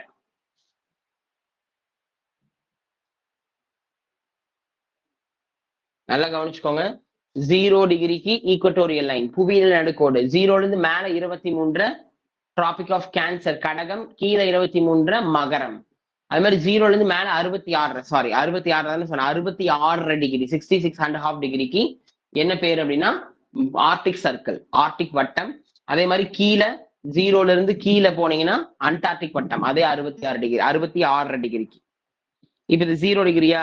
இந்த 0ல இருந்து இது 23, இங்கேயும் 23. கரெக்டா? மேல 66, கீழையும் 66. இப்ப மறுபடியும் பாருங்க, 0ல இருந்து மேல அடுத்த ஒரு கோடு போடுது, அதுக்கு வந்து 90 டிகிரி. இது கோடு மாதிரி விழுகாது, இது ஒரு புள்ளி மாதிரியே இருக்கும். ஏன்னா உச்சிக்கு போன உடனே இது கோடு மாதிரி விழுகாது, 90 டிகிரி. அது மாதிரி கீழே இருந்து கீழே 0ல இருந்து கீழே அதே மாதிரி 90 டிகிரிக்கு ஒரு லைன் வரையப்படுது, 90 டிகிரி. சரியா? இப்ப நல்லா கவனிச்சுக்கோங்க. 0ல இருந்து மேல இருக்கிற இதெல்லாம் முக்கியமான லைன்ஸ். இந்த லைனுக்கெல்லாம் இது நிறைய கோடுகள் இருக்கும். ஆனா முக்கியமான லைன்ஸுக்கு மட்டும் பேர் வச்சிருப்பாங்க. எதுக்காக முக்கியமான லைன்ஸ் மட்டும் பேர் வச்சிருக்காங்கன்னா, சூரியனுடைய ஒளி பூமியில எல்லா இடத்துலயும் விழுகும். பட் எந்த இடத்துல அதிகமா விழுகுதோ அந்த இடத்துல இதுக்கு நேம் வச்சிருக்காங்க. புரியுதா? சரி, இப்ப சொல்லுங்க. 0 டிகிரி பூமியை வெட்டின 0 டிகிரி டிராபிக் ஆஃப் என்ன பேரு? அதாவது லாட்டிடியூடுக்கு என்ன பேரு? அச்சரேகை. என்ன சொல்ற தமிழ்ல அச்சரேகைன்னு சொல்றோம். அந்த லைனுக்கு பேர் என்ன? 0 டிகிரிக்கு பூமத்திய ரேகை. இங்கிலீஷ்ல ஈக்வட்டோரியல் லைன், ஈக்வட்டார்னு சொல்றோம். 0ல இருந்து மேல 66 என்ன பேரு? டிராபிக் ஆஃப் கேன்சர், கடகரேகைன்னு சொல்றோம். அது மாதிரி 0ல இருந்து கீழே 66 23 மகரம். மேல 23 கடகம், கீழே 23 மகரம். அடுத்தது 0ல இருந்து மேல 66 டிகிரிக்கு ஆர்டிக் வட்டம், கீழே 66 அண்டார்டிக் வட்டம். மறுபடியும் 0ல இருந்து மேல 90 டிகிரிக்கு என்ன? நார்த் போல், வடக்கு முனை, வட துருவம். கீழே அதே மாதிரி 0ல இருந்து கீழே 90க்கு தென் துருவம், சவுத் போல் அப்படின்னு சொல்லி பிரிக்கிறாங்க. புரிஞ்சுதா? சரி. இந்த பூமியில இந்த 0 டிகிரி பாத்தீங்களா? 0 டிகிரிக்கு மேல எத்தனை கோடு இருக்குன்னா 90 கோடு இருக்கு. 0க்கு மேல எவ்வளவு இருக்கும்? 90 லைன்ஸ் இருக்கு. அப்ப அச்சரேகை 0க்கு மேல எவ்வளவு இருக்கு? 90 கோடு இருக்கு. அது மாதிரி 0ல இருந்து கீழையும் 90 கோடு இருக்கு. அப்ப 90 90 180. இந்த ஒரு 0வையும் நீங்க சேர்த்துனீங்கன்னா 181. அப்ப பூமியின் மீது எவ்வளவு கோடுகள் வரையப்பட்டிருக்குன்னா 181 கோடு வரையப்பட்டிருக்கு. டிராபிக் ஆஃப் சாரி லாட்டிடியூட்ஸ், அச்சரேகைகள். பூமியின் மீது எத்தனை அச்சரேகைகள் வரையப்பட்டிருக்கு கற்பனையாக கொஸ்டின் கேட்டா 181. எப்படி 181 டேலி ஆகும்? 100 டிகிரி 0ல இருந்து மேல 90, 0ல இருந்து கீழே 90, 90 90 180 பிளஸ் இந்த 0 டிகிரி நீங்க சேர்த்திக்கணும் நடுவுல. அதையும் நீங்க எடுத்துக்கிட்டீங்கன்னா 181 கோடு அச்சரேகையாக வரையப்பட்டிருக்கு. ஓகேங்களா? கற்பனை கோடாக வரையப்பட்டிருக்கு. இதுல இந்த அச்சக்கோடுகள்ல இந்த டிகிரி இருக்கு பாருங்க. அதாவது என்னென்ன முக்கியமான லைனுக்கு ஒரு பேர் வச்சோம் இல்லையா? ஈக்வட்டோரியல், பூமத்திய ரேகை, கடகம், மகரம், ஆர்டிக், அண்டார்டிக், வடதுருவம், தென் துருவம் பேர் வச்சோமா? எந்த லைன் இந்தியா நடுவே போய் பாயிச்சு இந்தியாவை 2 துண்டா பிரிக்கணும்? Tropic of Cancer. அப்ப இந்தியா எங்க அமைஞ்சிருக்குன்னா டிராபிக் ஆஃப் கேன்சர்ங்கிற லைன் இருக்கு பாத்தீங்களா? கடகரேகை. அந்த கடகரேகை நடுவில் அமைஞ்சிருக்கும். அப்ப கடகரேகை வந்து பாத்தீங்க அப்படின்னா, இப்ப நம்ம கடகரேகை அப்படிங்கிறது எங்க அமைஞ்சிருக்கு? இந்தியாவை 2 துண்டா வெட்டக்கூடிய ஒரு கோடா இருக்கு. புரியுதா? ஓகே. இப்ப இது ஜோனுக்கு பேர் எழுதலாம். கவனிங்க. 0ல இருந்து மேல 23 அதுல ஒரு கேப் இருக்குமா? அது மாதிரி 0ல இருந்து கீழே 23 அதுக்குள்ள ஒரு கேப் இருக்குமா? 0ல இருந்து மேல 23, 0ல இருந்து கீழே 23. இந்த ரீஜியன் எப்படி இருக்கும்னா, இது என்ன ஜோன் அப்படின்னா எழுதிக்கோங்க, டாரிட் ஜோன் அப்படின்னு சொல்லுவாங்க. வெப்பமண்டல பகுதி. 0ல இருந்து 23, 0ல இருந்து கீழே 23 மகரம் மற்றும் கடகம் அந்த 2 இடைவெளிக்கும் இருக்கக்கூடிய அந்த மண்டலம் எப்படி இருக்கும்னா பயங்கர ஹாட்டா இருக்கும். ஓகே, பூமியோட அந்த பகுதி எப்படி இருக்கும்? பயங்கர ஹாட்டா இருக்கும். எழுதிட்டீங்களா இங்கிலீஷ்ல? எப்படி இருக்கும் அந்த லைனா? டாரிட் ஜோன், வெப்பமான பகுதின்னு சொல்லுவோம். ஓகே, அந்த இடத்துல தான் 0 டிகிரில இருந்தா ஒரு காற்று கிளம்புது. அந்த காற்று பேர் ஜெட் ஸ்ட்ரீம். எழுதிக்கோங்க, ஜெட் காற்றோட்டம்னு சொல்லுவாங்க. கேள்விப்பட்டிருக்கீங்களா? ஜெட் காற்றோட்டம். ஜெட் காற்றோட்டம் உருவாகும் பகுதி எது?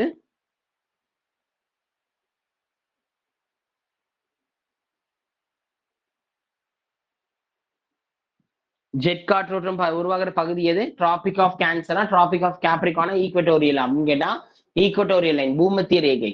இந்த 0 டிகிரில இருந்தே உற்பத்தி ஆகி மேல 23 வரைக்கும் நகர்ந்து போகுது, கீழே 23 வரைக்கும் நகர்ந்து போகுது. புரியுதா? ஓகே. இப்ப அடுத்தது, இப்ப இது பாத்துக்கோங்க. 23ல இருந்து 66 பாருங்க. 23ல யார் இருக்கா? 23 டிகிரி டிராபிக் ஆஃப் என்னது? கேன்சர். கீழே 23க்கு டிராபிக் ஆஃப் கேப்ரிகான். கரெக்டா? சோ இப்ப அந்த ஜோன் பாருங்க.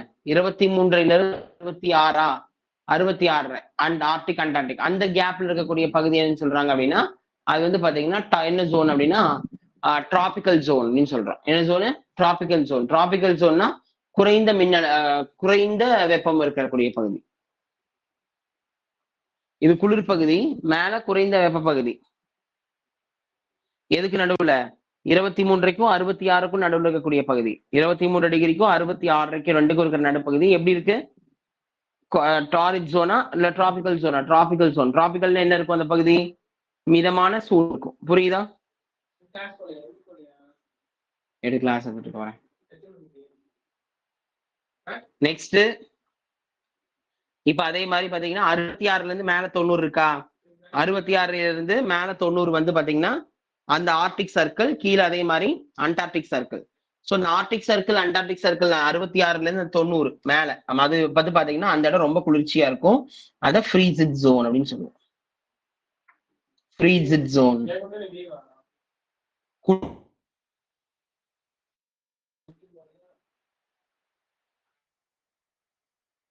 சொல்லுவோம். எங்க இருந்து? 0ல இருந்து. நல்லா ஞாபகம் வச்சுக்கோ. கீழே அதே மாதிரி குளிர் மண்டலம். பூமியில 0ல இருந்து 0 டிகிரில இருந்து மேல 23, கீழே அதே மாதிரி 23 இருக்கா? அந்த பகுதி எப்படி இருக்கும்னா அங்க வெப்பமா இருக்கும், பயங்கர சூடா இருக்கும். அப்ப அங்க இருக்கிற நாடுகள்லாம் கொதிச்சுட்டு கிடக்குங்க. புரியுதா? எக்ஸாம்பிள் ஆப்பிரிக்காலாம் அப்படிதான் இருக்கும். நார்த் ஆப்பிரிக்காலாம் சூடாவே இருக்கும். ஓகேவா? அந்த பகுதியெல்லாம் பயங்கர சூடா இருக்கும். அப்ப அந்த டாரிட் ஜோன் வெப்பமண்டலம்னு சொல்றோம். ஓகேவா? வெப்ப மண்டலம் அப்படின்னு நம்ம சொல்றோம். அந்த இடத்துல கிளம்பக்கூடிய காத்து தான் என்ன காத்து சொன்னேன்? அந்த இடத்துல தான் ஒரு இந்த ஜெட் ஸ்ட்ரீம், ஜெட் காற்றோட்டம். ஜெட்னாலே பயங்கர வேகமா வருது. அப்ப அந்த இடத்துல இருந்து வேகமா காத்துது. புரியுதா? ரைட். இப்ப அதே மாதிரி 23 டிகிரி 66 டிகிரி, 23ல இருந்து 66 அந்த கேப் இருக்கு பாத்தீங்களா? அந்த ஜோன் மேலையும் கீழையும். அந்த ஜோன் என்ன ஜோன் கேட்டீங்கன்னா மிதமான வெப்பமண்டலம். மிதமான வெப்பம்னா temperate zone or tropical zone அப்படின்னு சொல்லலாம். டெம்பரேட் ஜோன் எழுதுங்க போதும். அது என்ன ஜோன் பேர் என்ன? Temperate zone. டெம்பரேட் அப்படின்னா மிதமான வெப்பம். அங்க சூடு வந்து ரொம்ப அதிகமா இருக்காது. அப்ப நம்ம எல்லாம் அதுல வருவோம். ஏன்னா அங்கதானே கடற்கரைக்கு தானே இந்தியாவுக்கு நடுவே பாஸ் ஆகுது. ரைட். அடுத்தது 66ல இருந்து 90 மேலையும் கீழையும். 66ல இருந்து 90. சோ அங்க பயங்கர குளிர்ச்சியா இருக்கும். அப்ப அது வந்து ஃப்ரீசிட் ஜோன், குளிர்ச்சி மண்டலம், குளிர் மண்டலம் அப்படின்னு நம்ம சொல்லுவோம். குளிர்ச்சி மண்டலம், குளிர் மண்டலம்னு சொல்லுவோம். புரிஞ்சுதா? ஓகே. இப்ப இது வந்து ஒரு கொஸ்டின். கீழ்கண்டவற்றுள் எந்த ரேகை, அதாவது எந்த, இந்த இதுக்கு ஆன்சர் பண்ணுங்க. கீழ்கண்டவற்றுள் எந்த ரேகையானது இந்தியாவை 2 பகுதியாக பிரிக்கிறது?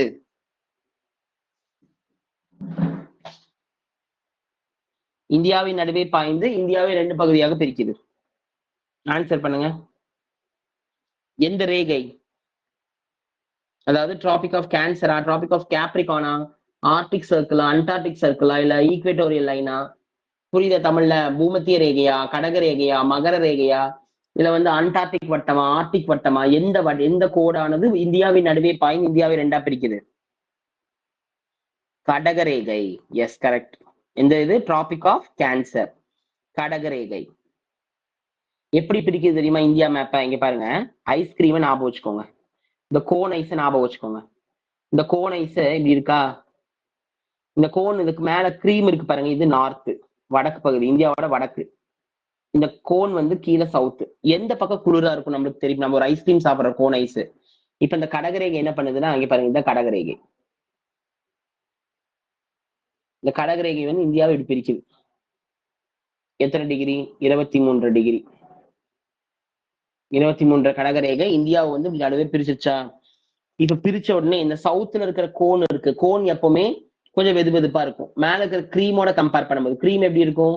குளிர்ச்சியா இருக்கும். ஐஸ்கிரீம்ல இருக்கிற மேல இருக்கிற கிரீம் நல்லா சில்லுன்னு இருக்கும். நம்ம கையில பிடிச்சிருக்கிற கோனு கொஞ்சம் சூடா இருக்கும். சூடா லேசா மிதமா இருக்கும் இல்லையா? அப்ப அதே மாதிரி இந்த கடகரேகை இந்தியாவின் நடுவே போய் இந்தியாவுக்கு நடுவே 8 மாநிலங்கள் வழியா நடுவில் கிராஸ் ஆகுது. எத்தனை மாநிலம் வழியா போகுது? 8 மாநிலம் வழியா கிராஸ் ஆகி போகுது. எது?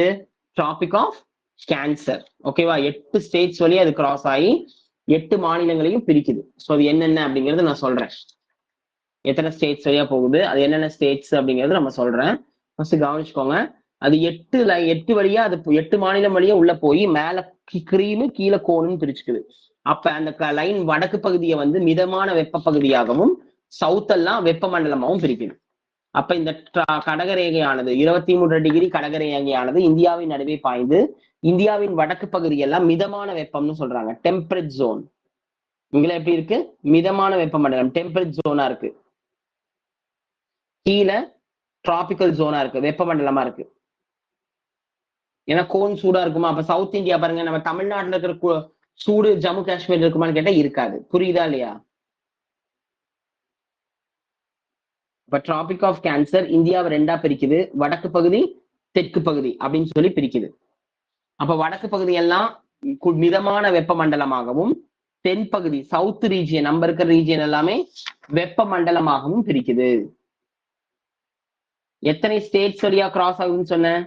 8 ஸ்டேட்ஸ் வழியா கிராஸ் ஆகுது. எத்தனை ஸ்டேட்ஸ் வழியா கிராஸ் ஆகுது? 8 ஸ்டேட்ஸ் வழியா கிராஸ் ஆகுது. அது என்னென்ன ஸ்டேட்னு சொல்ற நோட் பண்ணிக்கோங்க. என்னென்ன மாநிலங்கள் வழியா அது உள்ள போகுதுன்னா, ஃபர்ஸ்ட் குஜராத்ல இந்த லைன் கிராஸ் ஆகும். குஜராத் வழியா உள்ள போகும். குஜராத்குள்ள போய் குஜராத்ல இருந்து ராஜஸ்தான், குஜராத்ல இருந்து ராஜஸ்தான், அங்க இருந்து மத்திய பிரதேஷ், அங்க இருந்து மத்திய பிரதேஷ், தென் அங்க இருந்து சத்தீஸ்கர், அங்க இருந்து சத்தீஸ்கர். மேப்ல போய் பாத்தீங்கன்னா தெரியும். குஜராத்ல இருந்து ராஜஸ்தான், மத்திய பிரதேஷ், சத்தீஸ்கர், அப்புறம் ஜார்க்கண்ட்,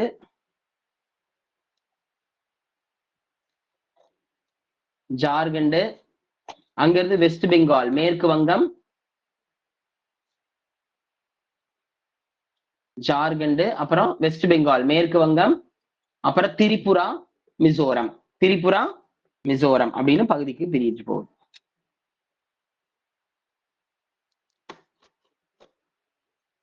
புரியுதா இல்லையா? 8 மாநிலங்கள் வழியா போய் இந்த லைனு டிராபிக் ஆஃப் கேன்சர் கடகரேகை 8 ரீஜியனா பிரிஞ்சு வடக்கு பகுதியெல்லாம் என்ன பகுதியா பிரிக்குது? வடக்கெல்லாம் நார்த்தெல்லாம் டெம்பரேட் ஜோன் மிதமான வெப்ப பகுதியாகவும், சவுத் நம்ம இருக்கிற சவுத் தமிழ்நாடெல்லாம் எப்படி இருக்கா? வெப்ப மண்டலமாகவும் பிரிக்குது அப்படின்னு சொல்லியிருக்காங்க. இது கொஸ்டின் கேட்பாங்க. எந்த லைன் வந்து எத்தனை மாநிலங்கள் வழியா போய் எத்தனையா பாஸ் ஆகுதுன்னு சொல்லி கொஸ்டின் கேட்பாங்க. புரிஞ்சுதா? கிளியரா? ரைட். ஓகே. இப்ப மொத்தமா எத்தனை அச்சரேகைகள் இருக்கு சொல்லுங்க. எத்தனை அச்சரேகைகள் பூமியின் மீது கற்பனையாக வரையப்பட்டிருக்கு? How many latitudes are drawn by Ptolemy in the world? எத்தனை லைன்ஸ் கற்பனையா வரையப்பட்டுச்சு?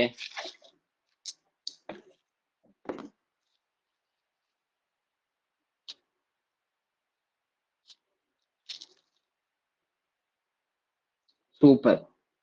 181. பர்ஃபெக்ட். ஓகே. சரி, இந்த லைனோட ஃபங்க்ஷன் என்ன? எதுக்காக இந்த கோடு வரையணும்? இந்த லைன் எதுக்காக வரையணும்?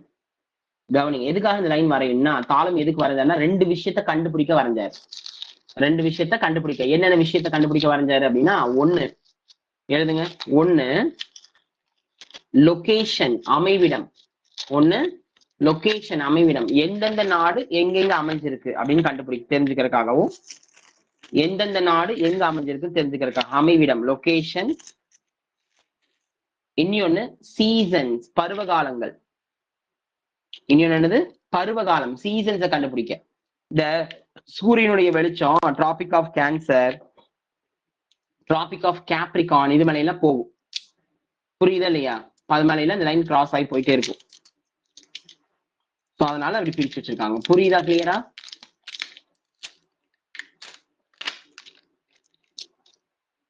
ஓகே. இப்ப நம்ம டிராபிக் ஆஃப் கேன்சர்னா என்ன அப்படின்னு சொல்லி படிச்சிட்டோம். கரெக்டா? இப்ப நெக்ஸ்ட் நம்ம பார்க்க போறது என்னது? அதாவது latitude over next longitude. Next longitude. லாங்கிடியூட்னா என்ன? தீர்க்க ரேகை. நெக்ஸ்ட் என்ன பார்க்க போறோம்? தீர்க்க ரேகையை பார்க்க போறோம்.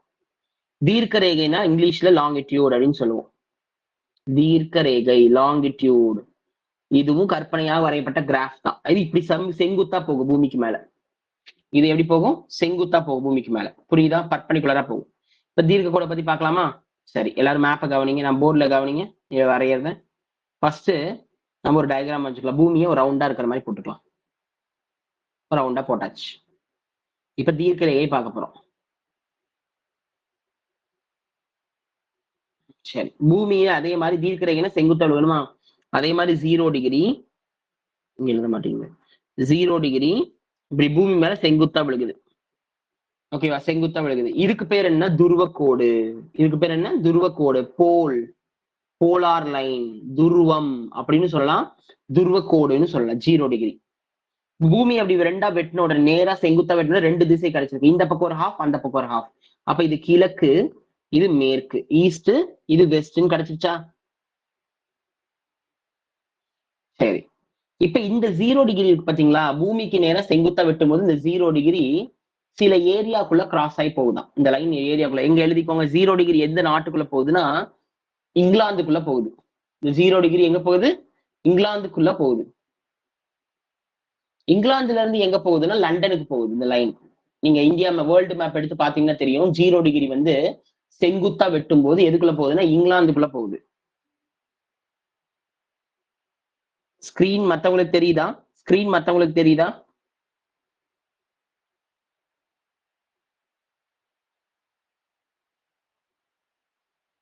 ஓகேமா. தெரியாதவங்க மறுபடியும் கொஞ்சம் உள்ள போயிட்டு வெளியே வாங்க ப்ளீஸ் சார். வெளியே போயிட்டு மறுபடியும் உள்ள வாங்க, ஏன்னா எனக்கு இங்க கிளியரா இருக்கு. ஸோ அதனாலதான். ஓகே ஓகேவா? அப்ப 0 டிகிரி அத நடுவுல பூமியில இருந்து வெட்டும் போது ஒரு இதுக்குள்ள போகுதான். எதுக்குள்ளனா இங்கிலாந்து நாட்டுக்குள்ள போகுது. நீங்க வேர்ல்டு மேப் எடுத்து பார்த்து அந்த 0 டிகிரி மேல பாத்தீங்கன்னா தெரியும், இங்கிலாந்து நாட்டுக்குள்ள போகுது. இங்கிலாந்தோட தலைநகரமான லண்டனுக்குள்ள போகுது. லண்டன்ல இருந்து இந்த லைன் எங்க போகுதுன்னா கிரீன்விச்ங்கிற ஒரு ஊருக்குள்ள போகுது, ஒரு ஏரியாக்குள்ள போகுது. இந்த ஏரியாக்கு என்ன பேரு? கிரீன்விச். அதுக்குள்ள போகுது. எழுதுறீங்களா? கிரீன்விச்குள்ள போகுது.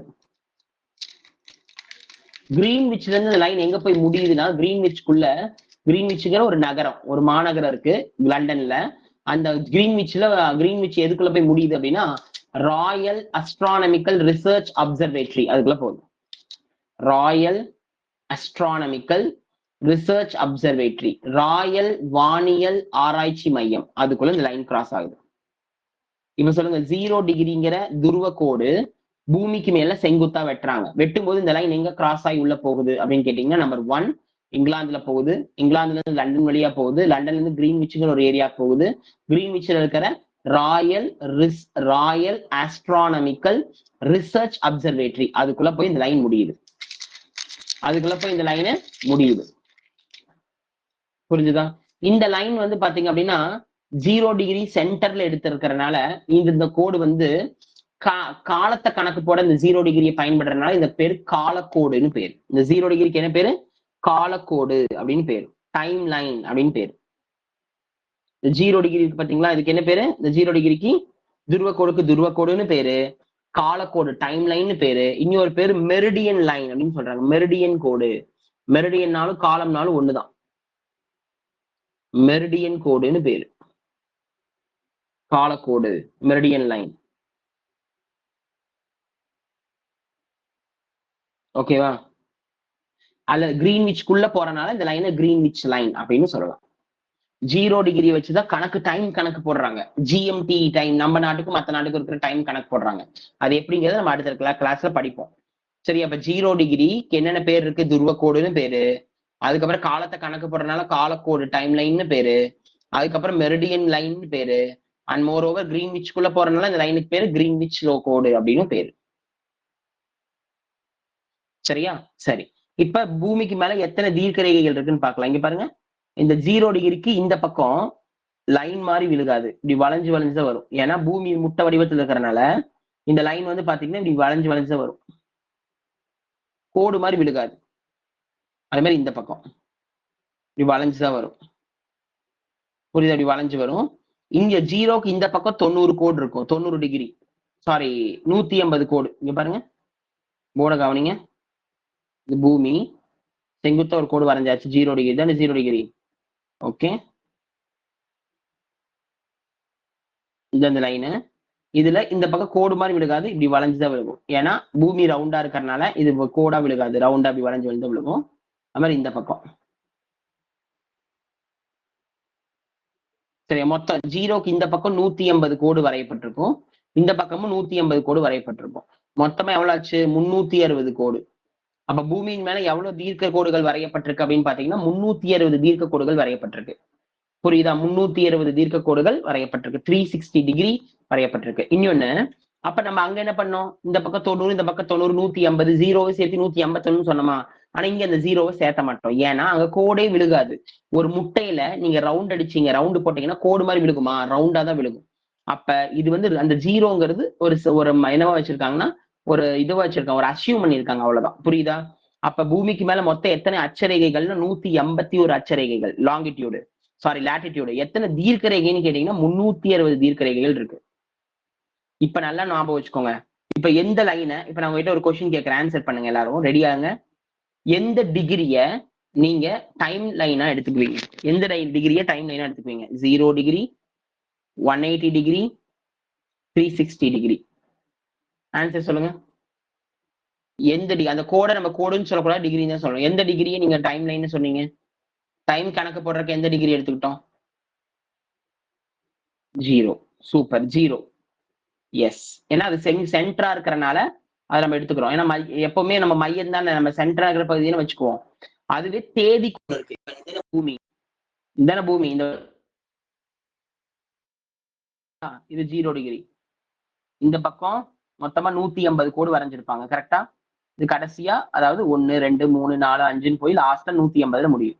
நம்ம இங்க 1 2 3 4 5 6ன்னு ஆரம்பிச்சு லாஸ்ட்ல 180ல முடியும். அப்ப இந்த தேதி கணக்கு போட எந்த லைன் எடுத்திருப்பாங்கன்னா, இந்த கடைசியா இந்த இடம் இருக்கு. இந்த இடம் வளையுது பாருங்க. தெரியுதா? இங்க பாருங்க. கடைசி நேரத்துல வளையுது 180. இந்த 180 டிகிரிய தேதி கூட எடுத்திருப்பாங்க. அது மாதிரி இந்த இடத்துல 180வது கிலோ லைன் வந்து விழுக்குதா? 180வது லைன், இதையும் தேதி கூட எடுத்திருப்பாங்க. அப்ப தேதி கோடு, date line, international date line அப்படின்னா எத்தனாவது லைனு? 180, 180வது கோடு, 180th லைன். டைம் லைன் கேட்டா 0 டிகிரி லைன். புரியுதா இல்லையா? புரியுதா? தேதி கோடு அப்படிங்கிறது எத்தனாவது டிகிரி? 180 டிகிரி. அதாவது இந்த பக்கம் 180, அந்த பக்கம் 180. 180வது லைன், கடைசி லைன். 180 எடுத்துக்க மாட்டாங்க. 180வது ஒரு லைன் வரைகிறாங்க பாருங்க, அதுதான் தேதி கூட எடுத்துக்குவாங்க. அதாவது புரியுற மாதிரி சொன்னா, நம்மளுக்கும் இங்கிலாந்துக்கும் ஒரே தேதி தான், இன்னைக்கு டேட் தான், ஒரே தேதி தான். ஆனா டைம் மட்டும் டிஃப்ரெண்டா இருக்கும். அது நான் உங்களுக்கு வந்து எதுல எக்ஸ்பிளைன் பண்ணுவேன்னா, அடுத்த கிளாஸ்ல டைமை பத்தி எடுப்பேன். எடுக்கும்போது உங்களுக்கு டீட்டெயில்டா சொல்றேன். புரியுது? இப்ப நம்ம அச்சக்கோடு, தீர்க்க கோடை பத்தி தெரிஞ்சுக்கிட்டோம். தீர்க்க கோடோட பணியே எதுக்கு? டைம் கண்டுபிடிக்கலாம். வேற ஒண்ணும் இல்லை, டைம் லைன் தான் அது செயல்படும். சரியா? சரி, இப்ப நமக்கு சில கொஸ்டின்ஸ் கேட்கிறேன், ஆன்சர் பண்ணுங்க. ரெடியா? ஓகே. பூமிக்கு மேல கற்பனை கோடுகள் வரைஞ்ச சயின்டிஸ்ட் யார்? சாரி, ஜியோகிராஃபர் யார்? புவியியல் ஆராய்ச்சியாளர் யார்?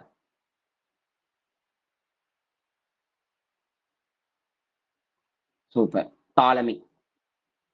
பெர்ஃபெக்ட். அடுத்தது, நெக்ஸ்ட், பூமிக்கு மேல இருக்கக்கூடிய எந்த கோடின் மீது, எந்த தீர்க்க அச்ச கோடின் மீது, அதாவது எந்த லாட்டிடியூடு, எந்த லாட்டிடியூட்ல, எந்த டிகிரியில ஜெட் ஸ்ட்ரீம் ஃபார்ம் ஆகுது? ஜெட் காற்றோட்டம் உருவாகிற தீர்க்க அச்ச கோடுக்கு பேர் என்ன? அது எத்தனை டிகிரி? Super, 0 degree. பேர் சொல்லுங்க அதுக்கு.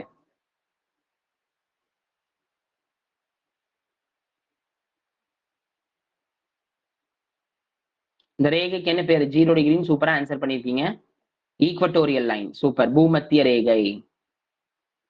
Super super super. ஓகே. எந்த ரேகையானது இந்தியாவின் நடுவே பாய்ந்து இந்தியாவை 2ஆக பிரிக்கிறது?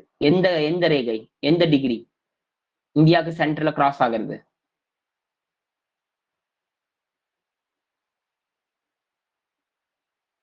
கடகரேகை. Super, கடகரேகை.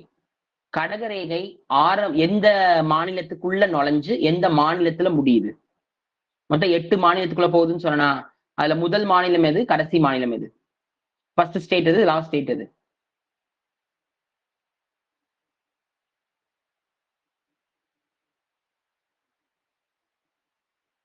Gujarat to Mizoram. Gujarat to, super, Gujarat to Mizoram. Super. குஜராத்ல ஆரம்பிச்சு ராஜஸ்தான், அதுக்கப்புறம் மத்திய பிரதேஷ், சத்தீஸ்கர், அப்புறம் வந்து ஜார்க்கண்ட், வெஸ்ட் பெங்கால், திரிபுரா, மிசோரம். ஓகே. அடுத்த கொஸ்டின், குளிர் மண்டலம் அப்படிங்கிறது எந்த டிகிரிக்கு நடுவே இருக்கு? குளிர் மண்டலம், அதாவது ஃப்ரீசிட் ஜோனுங்கிறது எந்த டிகிரிக்கு நடுவுல?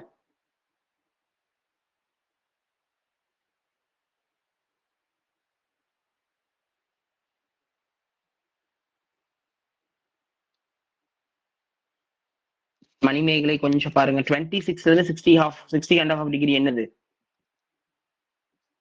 66 90. Super, S. 66 டிகிரில இருந்து 90 டிகிரி, அதுக்கு நடுவுல இருக்கிறது என்னது?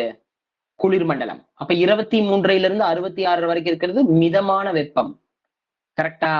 0ல இருந்து 23 இருக்கிறது வெப்பம்னு பார்த்திருப்போம். Super, okay. அடுத்த கொஸ்டின்,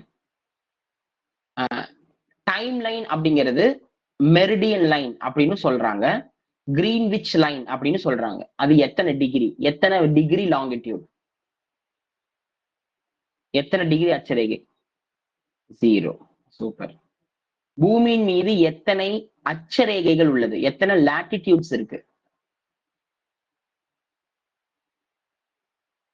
181. அல்டிமேட். பூமியின் மீது எத்தனை லாங்கிடியூட்ஸ் இருக்கு? எத்தனை தீர்க்க ரேகை இருக்கு? பர்ஃபெக்ட். நைஸ். ஓகே. தேதி கோடு, இன்டர்நேஷனல் டேட் லைன் அப்படிங்கிறது எத்தனாவது டிகிரி? எஸ், 180வது degree. Perfect. Okay, ultimate. Nice. Okay. பூமியில நடக்கக்கூடிய சீசன்ஸை கண்டுபிடிக்கிற லைனுக்கு பேர் என்ன? அதாவது பருவகாலங்கள் கண்டுபிடிக்கிற கோடுக்கு பேர் என்ன? பருவகாலங்களை கண்டறிய எந்த கோடு பயன்படுகிறது? ஆப்ஷன் சொல்றேன். அச்சக்கோடா, தீர்க்க கோடா, லாட்டிடியூடா, லாங்கிடியூடா? அதான் கொஸ்டின்.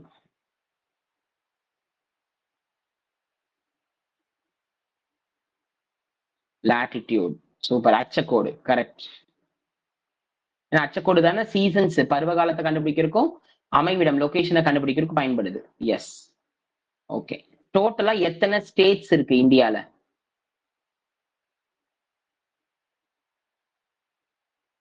28. எத்தனை யூனியன் டெரிட்டரிஸ் இருக்கு? யூனியன் பிரதேசங்கள் எத்தனை?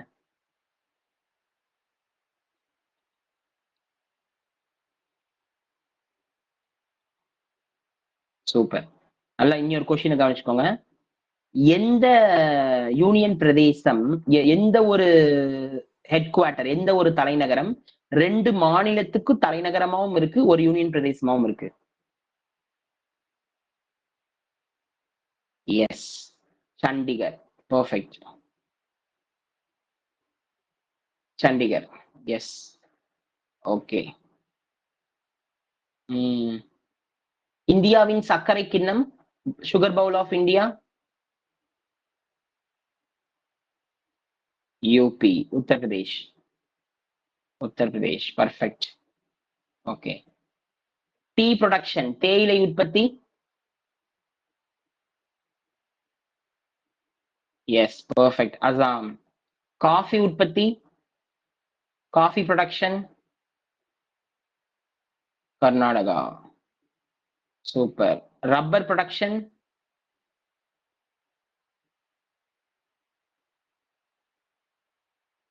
ஓகே.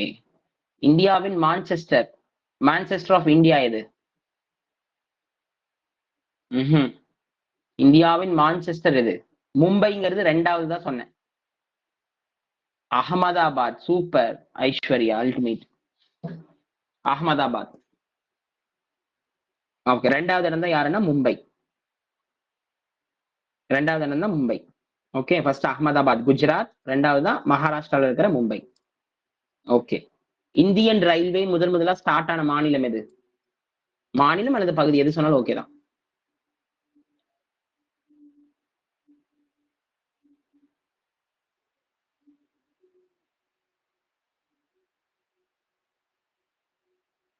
வெஸ்ட் பெங்கால மும்பை. மும்பை. மும்பை. எஸ். கொல்கத்தால தான் வந்து பாத்தீங்கன்னா என்னது, என்ன ரயில்? கொல்கத்தால என்ன ரயில் ஸ்டார்ட் பண்ணிருப்பாங்க? Metro. Yes, metro rail. Super. Okay.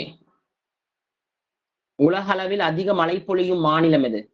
Highest rainfall state எது?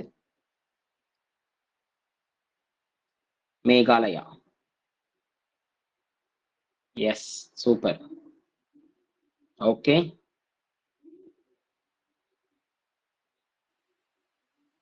பர்ஃபெக்ட். ஸோ இன்னைக்கு கிளாஸ் ஓவர். எல்லாருமே அல்டிமேட்டா ஆன்சர் பண்ணியிருக்கீங்க. ஓகேவா? ஸோ இதை நல்லா படிங்க. அடுத்த கிளாஸ்ல இந்த லெசனோட ஓரியன்டேஷன்ஸ் பார்ப்போம். அதாவது இந்தியன் லொகேஷன்ல காண்டினென்ட்ஸ்னா என்ன, இந்தியாவோட பரப்பளவு, இந்தியாவில் இருக்கக்கூடிய சப்காண்டினென்ட்ஸ் என்ன, இந்தியாவோட துணை கண்டங்கள், இந்தியாவோட அண்டை மாநிலங்கள், அப்புறம் டைம்ஸ், இதெல்லாம் சேர்ந்து நாளைக்கு நெக்ஸ்ட் கிளாஸ்ல படிப்போம். நீங்க அடுத்த கிளாஸ் எப்பவுமே நீங்க ஜியாகிரபி கிளாஸ் எடுக்கும்போது என்ன பண்ணிக்கணும்னா, கையில ஒரு இந்தியா மேப்பும் கையில ஒரு வேர்ல்டு மேப்பும் கையில வச்சுக்கோங்க. கடையில போய் வேர்ல்டு மேப் வாங்கினாலும் சரி, இல்ல கடையில வந்து அதில் எல்லாமே இருக்கிற மாதிரி, மொட்டையா இருக்க வேண்டாம், அதுல எல்லா மாநிலங்களும் இருக்கிற மாதிரி ஒரு கலர் பிரிண்ட் போட்டு வச்சுக்கோங்க. அதே மாதிரி ஒரு இது வேர்ல்டு மேப்பும் ஒரு கலர் போட்டு வச்சுக்கோங்க. சரி, நீங்க கலர் ஜெராக்ஸ் போட்டு கையில வைங்க. அது அப்பதான் அழகா இருக்கும் படிக்கிறதுக்கு. பார்த்தாலே டக்குன்னு புரியும். ஜியோகிராஃபி நல்லா இன்ட்ரெஸ்டா ஈஸியா இருக்கும். ஜியோகிராஃபிக்கு நீங்க ஒன்றும் டைம் ஸ்பெண்ட் பண்ணணும்னு அவசியமே இல்லை. ஜியோகிராஃபிக்கு நீங்க என்ன பண்ணா போதுன்னா, கிளாஸ் அட்டன் பண்ணாலே போதும். அட்டன் பண்ணிட்டு ரிவிஷன் பண்ணாலே போதும். வேற எதுவுமே தேவை. இதுக்காக நீங்க பாலிட்டி மற்ற சப்ஜெக்ட்டுக்கு இம்பார்ட்டன்ஸ் கொடுத்துட்டு இந்த சப்ஜெக்ட் கிளாஸ் அட்டன் பண்ணணும். அட்டன் பண்ணி இதுல இருக்கிற நோட்ஸை மட்டும் அண்டர்ஸ்டாண்ட் பண்ணீங்கன்னா போதுமானது. இதுக்காக நீ டைமை ஒதுக்கி 1 மணி நேரம் 10 மணி நேரம் உட்காந்து படிக்கணும்னு அவசியமே இல்லை. ஸோ இன்னைக்கு கிளாஸ் எல்லாத்துக்கும் புரிஞ்சிருக்கும்னு நினைக்கிறேன். ஸோ எனக்கு கிளாஸ் எல்லாத்துக்கும் புரிஞ்சுதான், கிளியரா இருந்துச்சா இன்னைக்கு?